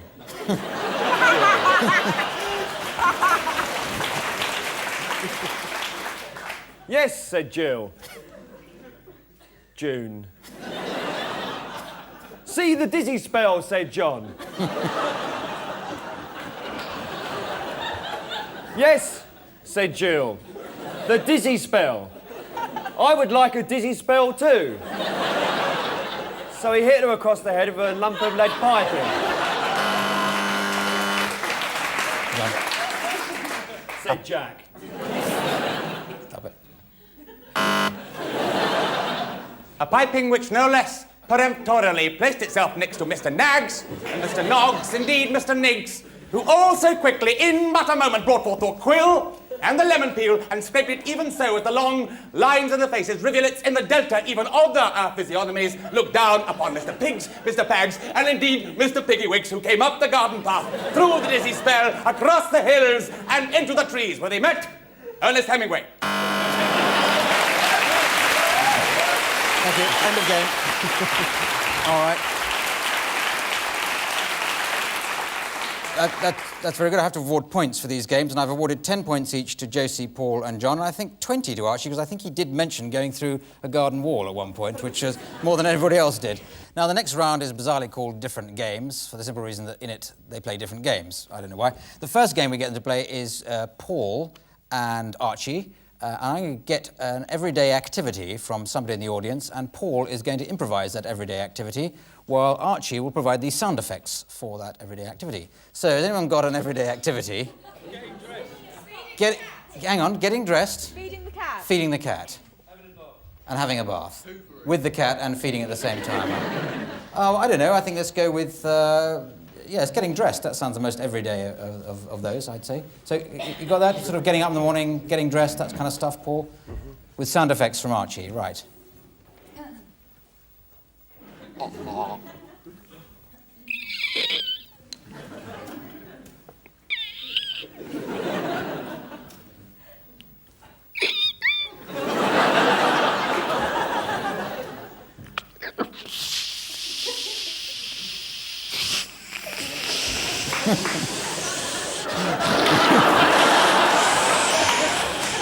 I think I'll put the radio on.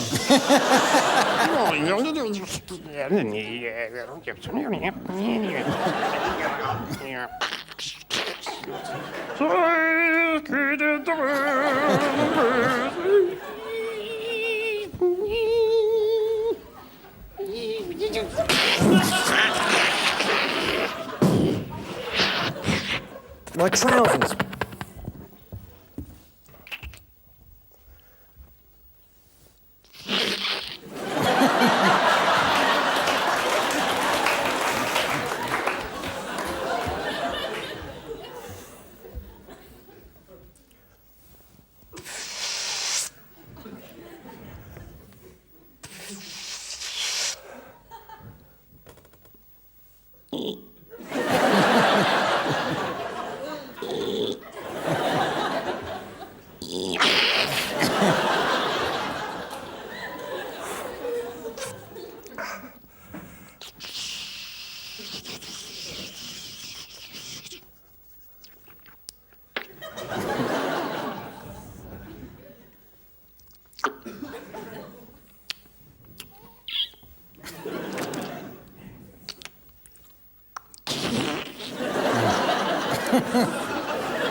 Yes, thank you very much.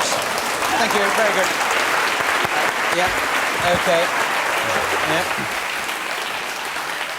Yes, I thought that was very good. I give 40 points to Archie there and 40 to Paul, with a bonus of 5 because he did get one item of clothing on, which is what he was required to do. Now, a slightly different game for Josie and John to play. What we're going to do is to get a household object from the studio audience, and the name of one, rather than actually have one given to us. And we'll start off with Josie, and she will sing a song, make up a song on the spot about that household object in a musical style, which will also be provided by the studio audience. Then we'll switch to John. He'll sing about the same object, but in a different musical style as provided by the studio audience again. So first things first, let's have an object, an everyday... Sorry? Ajax. We can't advertise. Not with me working for Vim. What was it? What was who was that other one? Telephone. A loo bowl? Telephone. Sorry, we're hoping for an English object rather than... I'm sorry. No, sorry, it was telephone. Yes, I'm sorry. No, all right, we only want one object. A telephone is fine, yes. So Josie's going to start singing about that, but what sort of musical style could you do? So like... Hang on, so flamenco, that sounds a good one. No, it doesn't sound a good one. So, Sondheim, is that sort of more of a particular... Sound like Sondheim? Sondheim, yes, you know what that means? Can't stand it myself, but there are. On my own in my home, nowhere to roam, just me and my telephone. What am I gonna do? When will Harry come and see me and marry me? Harry, marry me.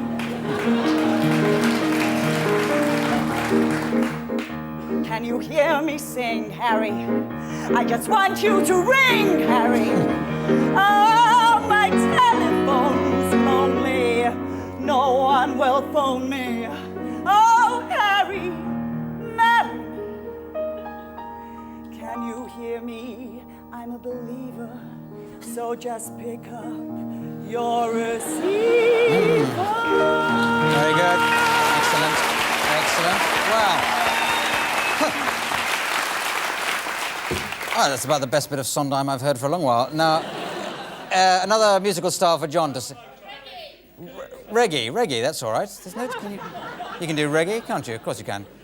So, John, still about a telephone. Oh, still about the telephone. Yeah. And reggae.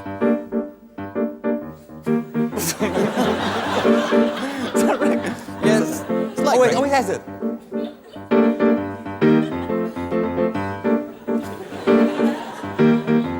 With a beep, beep, beep, and a bop, bop, bop, I'm gonna knock on a telephone and I'm on in with you, baby. With a beep, beep, beep, I'm gonna knock, I'm gonna go on the telephone, but not bloody British Telecom, mama, in the morning, mama. Gonna dial, dial, dial, dial, make you smile, smile, smile, in the morning, mama, dip, dip, dip, dip, baba, dial, 9999999, on the speaking clock. Don't wanna hear you talk, yeah, on the block, I got you gonna beep, bop, bop, da, da, ding, dong, dong. Round the clock doesn't have to write any lyrics, cause it goes up and down and all over the place, it doesn't matter anyway, who gives a toss? Yes, thank you very much, John. All right. Very good. A very good one there, especially that last one from John, because it mentioned telephone such a lot, which I particularly like. Now, I think I'll give 25 points to Josie and John on that one. I don't know why I'm laughing. Next round, I'm just getting hysterical. The next round is called The World's Worst, which is rather appropriate, I think, for the stage we've got in the evening. It's a free-form game, this. And what the people have to imagine... Now, what's my note I've got the game to do? Oh, yes. The idea is that ITN are looking for a new newscaster or new newsreader, and they've got to pretend to be the worst people auditioning for that task. So if you'd like to come forward and stand on that little step and just step forward as you think of them, and I'll just buzz when I've had enough of you, which is a nice, quick, snappy thing. The more you do, the more points you get, the quicker we get going. So whoever's got one, go ahead. A bookie. No, hang on. Wait a minute. Wacky!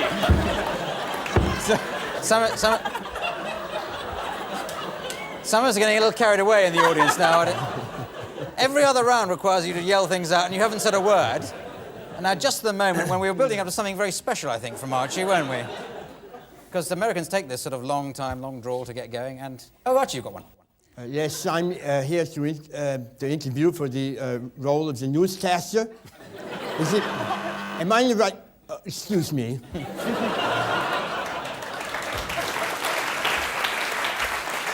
Und nun die Nachrichten! Engländer, Czechoslovakia, Sturm und Drang!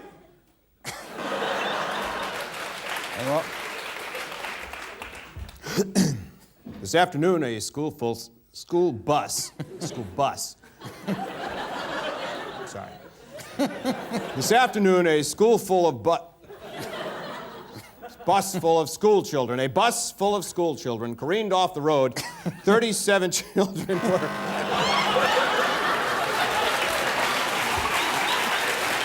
Any more? What you mean you don't think I'd be very good at the job?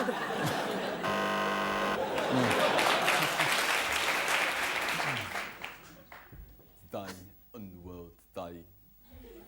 Look, things happen.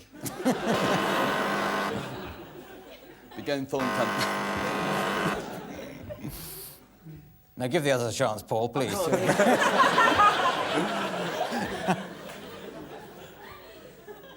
This is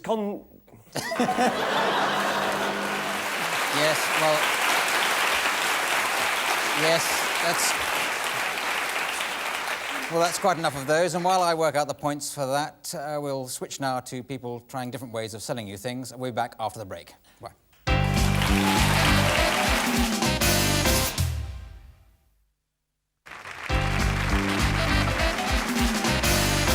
Well, yes. Well, welcome back. I decided to give 10 points all round for that last game. And the next game is called Props. It's a very simple game. I'm going to give a prop to each of two sets of pairs. Josie and Archie, can you be one pair for us? And John and Paul the other. And I'm going to give an item to you. First of all, Josie and Archie, can you have that item? And you've got to think of as many different ways of using that as possible. You go over there with it. And I'll give this other item to John and Paul. It's kind of a quick fire round, this. We go for one quick use of it from Josie and Archie, and then switch over to John and Paul, and back again. As many uses as we can get out of it. It won't take too long each time.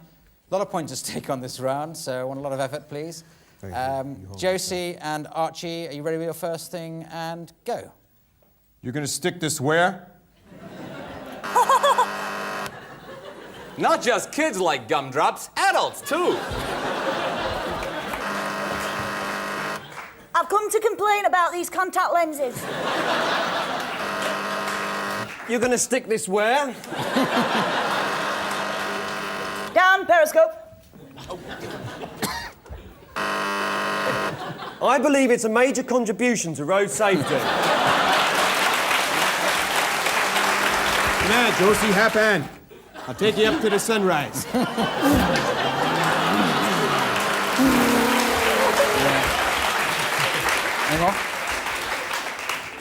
The baby Jesus saw the sun moving through the sky. Through the sky, the baby Jesus saw the sun moving. Do you want some myrrh? I don't want none of your myrrh. I want frankincense, so I want gold. I've got bath cubes. Tonight, live on television, Archie is going to interview the world's thinnest man. Oh, hi there, Archie. Hi. I move, I stop, I turn, and...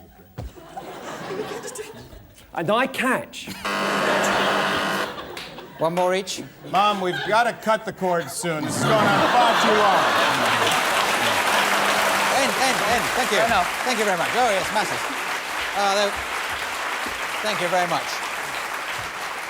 Yes, they were so good. They give 100 points to everybody there. So good there. Now, Party Quirks. This is a game which really matches Paul Merton against everybody else. He's going to be playing the host of a party. Now, the others are going to be the guests at a party, but they are each going to be allocated a quirk, a strange quirk of behaviour. And we've done this by getting the members of the studio audience to suggest a few quirkish ways of behaving. The best 3 have been selected and been allocated via these envelopes to the various participants. Now, if you can all, once you've got your quirk, line up ready to come in. I've got a different bell for this one. The budget's gone mad on this one. And so, Paul, you come down. You're just improvising being at a party. And when I ring the bell, you've got 2 minutes as they come in and to work out who they are. A lot of points going for you on this one, Paul. You could win by using this. It's extraordinary. I realise the gravity of the situation. Yes, yeah. You're mad, then. OK, so we'll start with the first guest coming in. I think I heard a knock at the door. Hello, you're tall, aren't you? Paul, I'm on a step. Now, would you like me to come in? Would you Yes, like me do to... come in, please. You're the Are you first sure guest. you want me to? Because it's up to you. It's what you want. It's your life. Do you want me to be honest? Yes. Well, come in. There's some twiglets there. Twiglets, I've now- got bits of cheese stuck on a stick, bits of sausage stuck on a And do stick. you feel happy about this party, Paul? Do you feel happy in yourself? I do feel happy within myself about this party. Good. So far... Oh, sorry, wrong excuse bell. me, there's somebody at the microwave.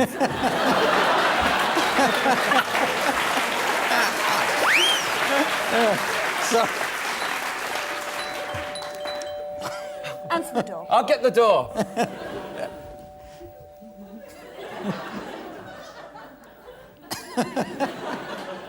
Not today, thank you. So I've got some over here. I've got some sausages. I don't know. Just kidding, it's Bob, isn't it? Nice moon, isn't it? Yes.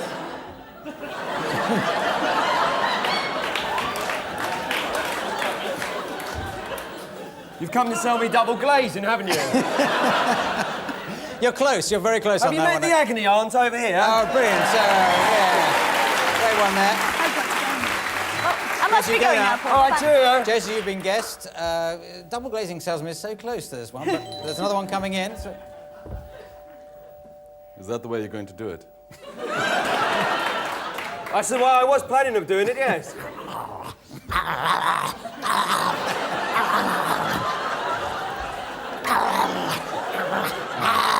Those guinea pigs are my pets!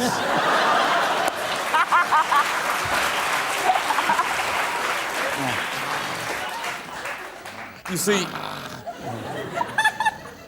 I know what you are, but I just like watching you do it.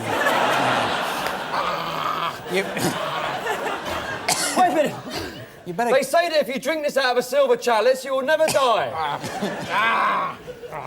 A wolf man, obviously. Well, a werewolf, yes, A I'll werewolf. give you that, yes. A werewolf.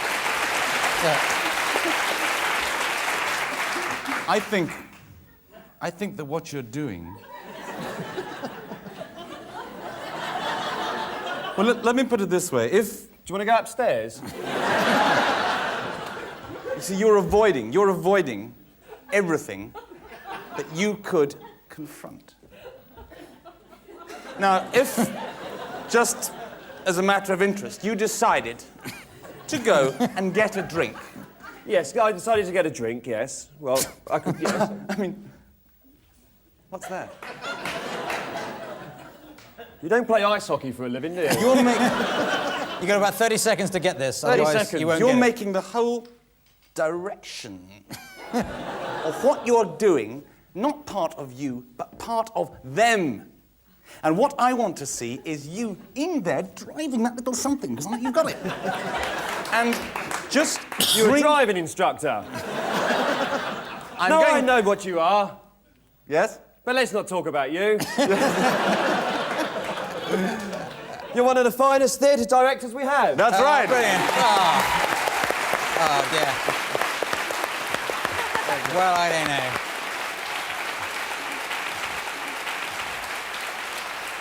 Very, very good, Paul. You deserve a full 100 points for getting all those, but I'll give you 10 because you teased us so much, and I'll give 10 each to everybody else. So that's a nice even round there. So just totting up the points there, I see that Archie just wins it then. So well done, Archie Hahn.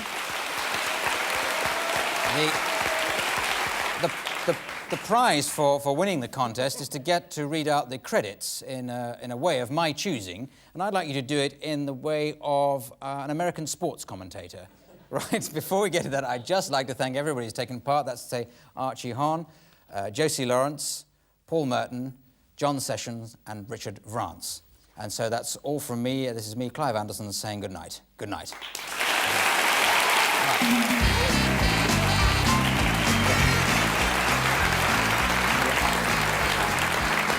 It's a pretty nice day today. Start Clive Anderson, John Sessions, Archie Hahn, Paul Merton. Title music by Philip. Okay, fine. All right, the game will be starting with floor manager Janet Stewart, who was injured last year from a groin injury. And coming up is production by our Wavanda. Okay, fine. Production assistant Helen Gartell, who, all right, fine.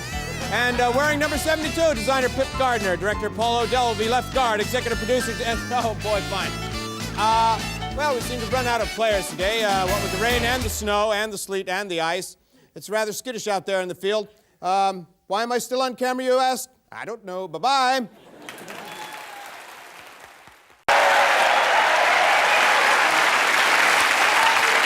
Okay. Right, hello. Hello and welcome to Whose Line Is It Anyway, the improvisation show to end all improvisation shows, or rather to start them. And this week contesting we have Archie Hahn from the Wide Open Spaces of America. Then we have Josie Lawrence from the Flat Open Vowel Sounds of the West Midlands and the Comedy Store Players. Then we have Tony Slattery, who I don't think has been on television before. And finally, back on the spot, John Sessions. Ladies and gentlemen, the contestants.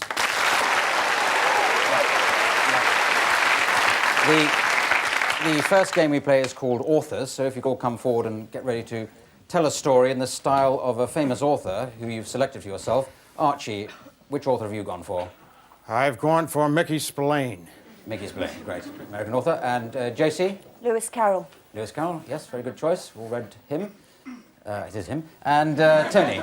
I've gone for the type of person who mistranslates European pornography.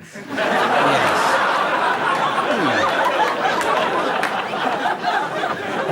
A type you're obviously very familiar with for some reason. Not sure I've heard of anyone like that. Now, John Sessions. The Liverpool Poets. The Liverpool Poets, right. Jolly D. Now, can we have a title of a story for them to tell in those styles? We'll start off with Archie telling that story. I'll buzz and we'll go on round in that way. So, anyone thought of a title? Sheep rearing in the Orkney Islands. Hang on, now that was a good one there, but it was overshouted by somebody behind me. Sheep rearing in the Orkney Islands. Yes. Got a funny feeling I wish I'd gone to you, but anyway, let's sheep rearing in the Orkney Islands. You've heard of the Orkney Islands, Archie? No. Do you have sheep in America? Yes, we have. I don't mean you personally, but I mean, you know, just...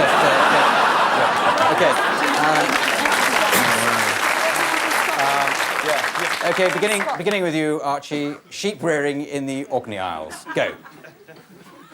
It was a hot day, late in August. The sun had just come up. It was blazing. The smog was thick in levels. It was like an ice cream parfait morning. I sat there. I just finished my 3rd bottle of bourbon. Why are you drinking bourbon? Said Alice to the Mock Turtle. Because I like to get really inebriated, said the Mock Turtle mockingly.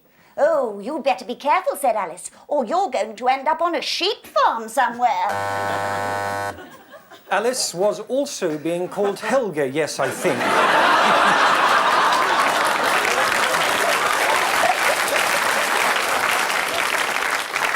With the Mock Turtle, it being quite hot. Let's naked be, oh yes. And yes, across the hills I went, and went with a girl that went quite deep. And deep I went inside that girl, deep inside that girl with the sheep. And there upon the Orkneys waiting, there in Shetland also waiting, girls in blue knickers lined up from the Old Man of Hoy. And there the liver birds taking off to fly from the sheep, back up again to the top of the Orkneys. There.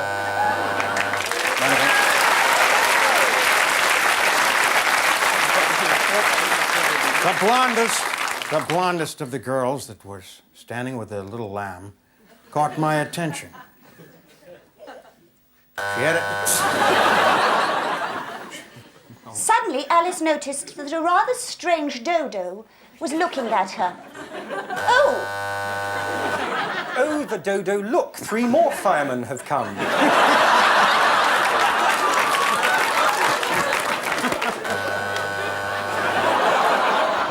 The friends of mine who from Los Angeles came, from Pasadena, from Encino, but most of the time when they're fun, they like it with a big merino. There with sheep, they stand so deep, and there on hills they're awful butch. And like me, they see girls they want to touch. Thank you very much. Thank you very much, everybody. Well, I think that's really probably one of the best authors' rounds we've ever played, and I give 1¼ marks to everybody for that, because that's really good. So now we move on to the next game, which is called Film and Theatre Styles. They'll be playing in pairs on this one. First of all, Tony and Josie would like to come forward ready to play. I'm going to give you a situation in a moment to just improvise a scene, but could we have some different sorts of film or theatre styles for them to switch into, which I'll tell them to go into when I press my buzzer. So, has anyone got a film style they like? Surrealist, yes? Gone with the Wind. Sorry? Gone with the Wind. Gone with the Wind. Well, a sort of epic style. Kurosawa. Home movie and cartoon. I think we've... That's not really a style, is it? That's almost totally lacking in style, I'd have thought. But, Greek tragedy. Always popular Greek tragedy. In Greece, anyway. So, the scene I'd like you to improvise, Tony and Josie, is a patient going to see a doctor. Whichever way around you want to do that. First of all, with no particular style, and then I'll switch you into styles as we go along. Where you go. Well, Miss Lawrence, what seems to be... I mean, obviously you've got quite a few problems, but what's the principal one? Well, I'm a little bit nervous to tell you, Doctor. I've never been to a holistic doctor before. Well, just take your clothes off, then. Are you sure that's what I have to do, Doctor? I mean, No, it is a squint in my eye. All right, I won't then. That was just to put you at your ease, so I won't ask you to take your clothes off. I'll take mine off. Thank you, Doctor. Surrealist style. You see, I have an onion.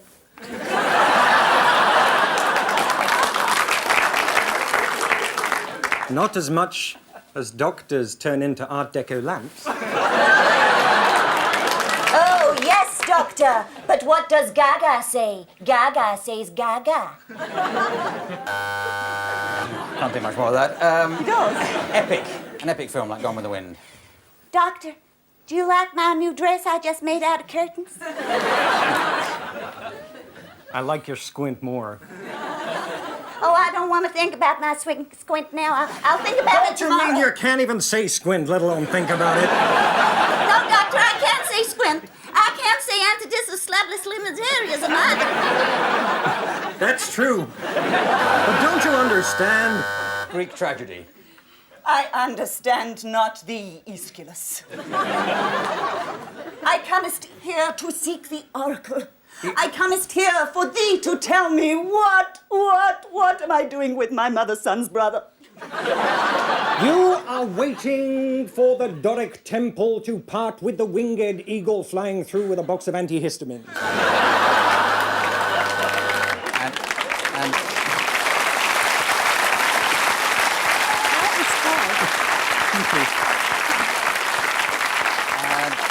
Finish on cartoon. Antihistamines? What does that mean? I'll go and find out. I had an uncle histamine.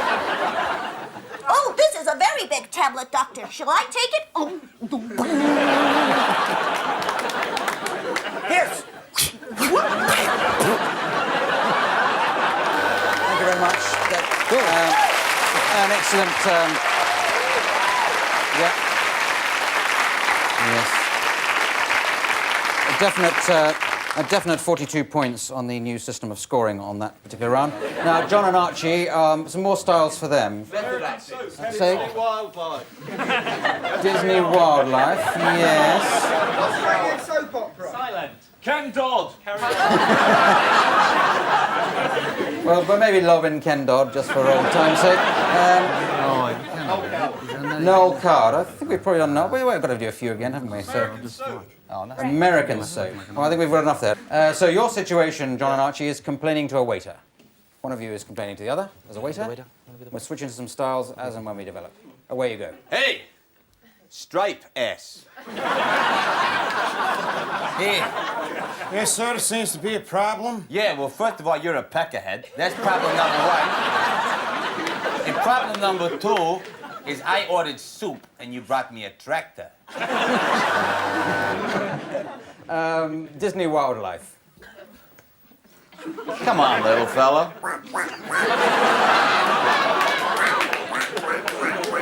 Looks like he's lost his mom.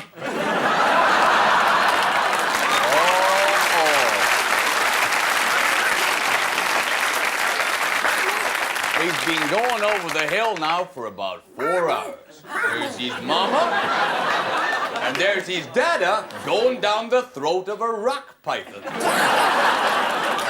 That's kind of sad, isn't it? That's my daddy. That's tough shit, you know? All right. Whoa, little fella. Okay, well, whoa there, John. We'll end on some American soap opera. So what, huh? You saw Judy. I saw Judy, yeah, so what's the problem? I need to take this from you, you know? You know that... I took your car. You know why I took your car? Because you won't buy me one, right? I ate your car because you won't feed me, huh? Horseradish on a Chevy Nova is ridiculous. Okay, let's end there. Thank you very much. Thank you.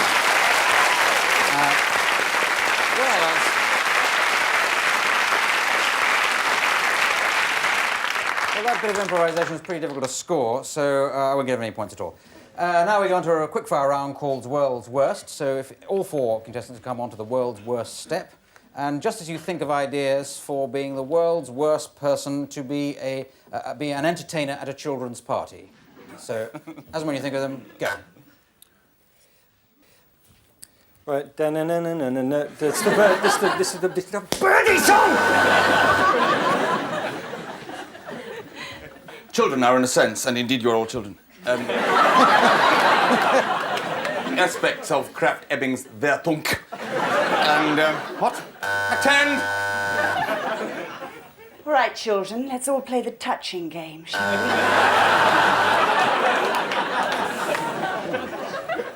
Hi. Well, what kind of story you want to hear?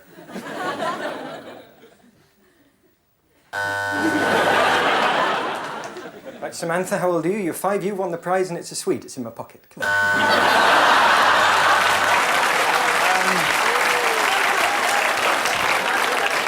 Well, you kids here, you know, the girls and the boys, you're 9, 10 years of age, and, you know, life could be great. But let's face it, it could be a bitch, right? And, you know, you can be smiling now. 20 years now, you could be tearing your heart out, you know? Pain! You don't understand, you little shits. Here comes the candle to light you to bed. Here comes the chopper to chop off your head. Yes, sorry, children, the music system doesn't work, so I mean, I'll just sing to you. Purple haze going in my brain. Jolly good. Now, while I work out the points for that game, we'll take a break while you look at some adverts, I'm afraid. So see you after that. Bye.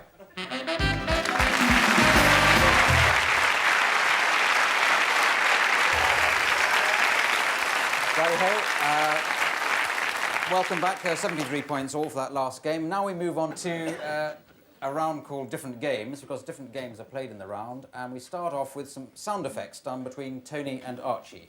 So you'd like to come forward. What Tony's going to do is improvise an everyday activity, which will be suggested in a moment by the studio audience, and Archie's going to provide the sound effects for it, and points will be going and begging for, well, I don't know, for style of performance. So can we think of an everyday activity that... I think we did a sort of getting up in the morning one. Sweeping. So, what was that? Road sweeping. Home sweeping? Road sweeping. Road sweeping. You do that every day, do you? Every day. Well, I'd have thought to make that nice and general, because sort of sweeping up and cleaning up generally. Away you go then, Tony.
Being crapped on by a helicopter. we all felt like that, Tony. But, certainly clearing up round your way must be more interesting than around mine. Well, I think I'd be cruel to give you any less than 34 points each for that. So I'll make it 32. So there we are. Now, a different game now, as Josie steps forward, please, to sing a song. And she's going to sing a song with the help of Richard Vranch of the Comedy Store Players on the piano or guitar. She's going to sing a song about an object you're going to suggest to her now. Somebody's going to yell out, and in a style that somebody can suggest. So first of all, an object. Ironing board. Ironing board. Ironing board, that's about an everyday object that you could possibly hope for. And the sort of styles that... Reggae. Reggae, yes, reggae. Can you do reggae? Yes, of course you can. And away we go, Josie. Ironing board, reggae music style.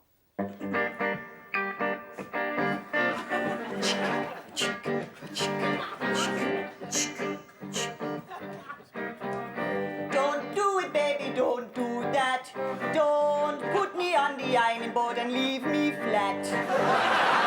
Don't do it, baby. Oh, I bought an ironing board just the other day. I was quite overawed with the price I had to pay for the ironing board. Oh, for the ironing board.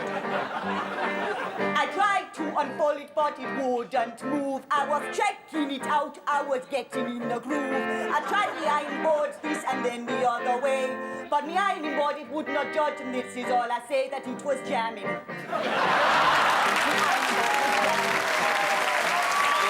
that's very good. Yes.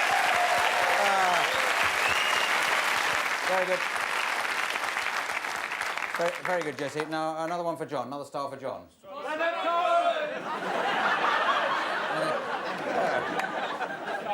Well, the Leonard Cohen fan club seems to be in tonight, so you'll have to do that then, John. Ironing board. Ironing board in the style of Leonard Cohen.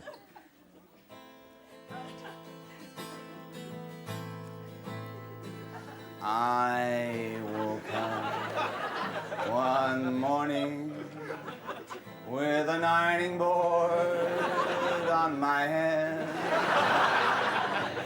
My wife didn't understand or realize that she'd meant to iron my shirts and my white fronts instead. I'm tedious. I'm boring. My voice drives you up the wall. But let's face it, I'm from Montreal. Okay, thank you, John. Thank you. Right, well. Okay, so, musical rounds are being scored double tonight, so 150 to John Sessions and 152 to Josie Lawrence. Now we move on to a game called Party Quirks, which features Tony Slattery pretending to be the host of a party. The others will be arriving as guests at the party. Hang on a minute, Tony. And if they look in their envelopes in front of them, they'll see a quirk that's been allocated to them, some particular tray or mannerism that Tony doesn't know about, but he's got to guess from the way they improvise this what they are. So, Tony, if you'd like to come down here, the others will come in through an imaginary door when I press the imaginary doorbell, which will sound like a real doorbell, I hope. Right. So away you go, start improvising, start guessing what these things are. Oh, right, I'm slightly nervous. My first party now. Have I forgotten any? Food and drink. Oh, no. Never mind, doesn't matter. Oh, that'll be the first guest. Hello, Josie. Tony, hi. How you doing? Right. What party you got here? Got any chicks coming? I'll have a pint, shall I? So, epilepsy just as bad, then? Always a one for a joke, eh? Toilet's over there if you want, please. Oh, yes, I'll just go and shake the python.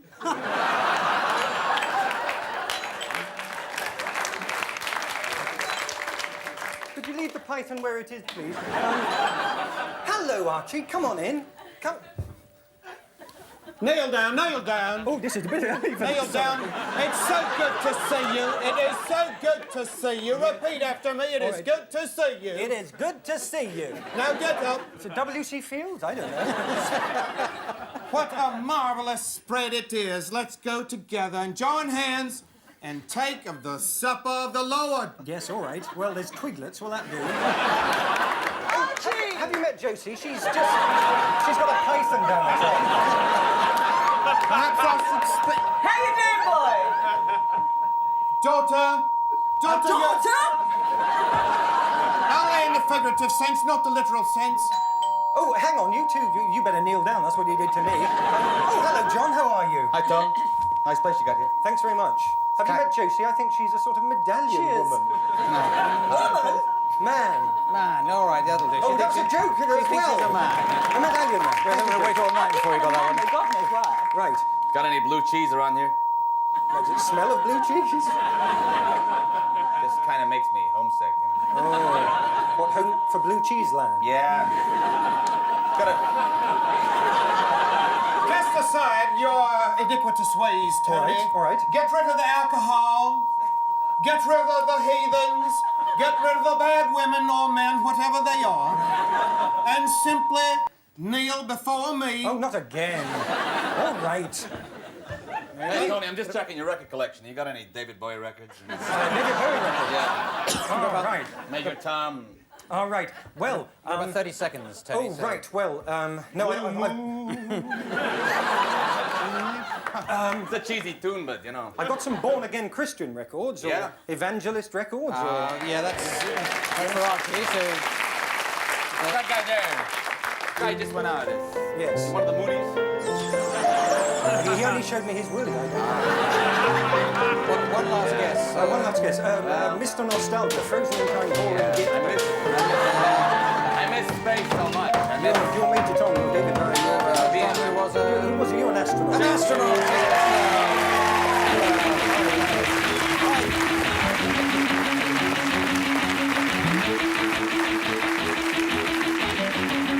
Just totaling up the scores, I see that Tony Snatcher is the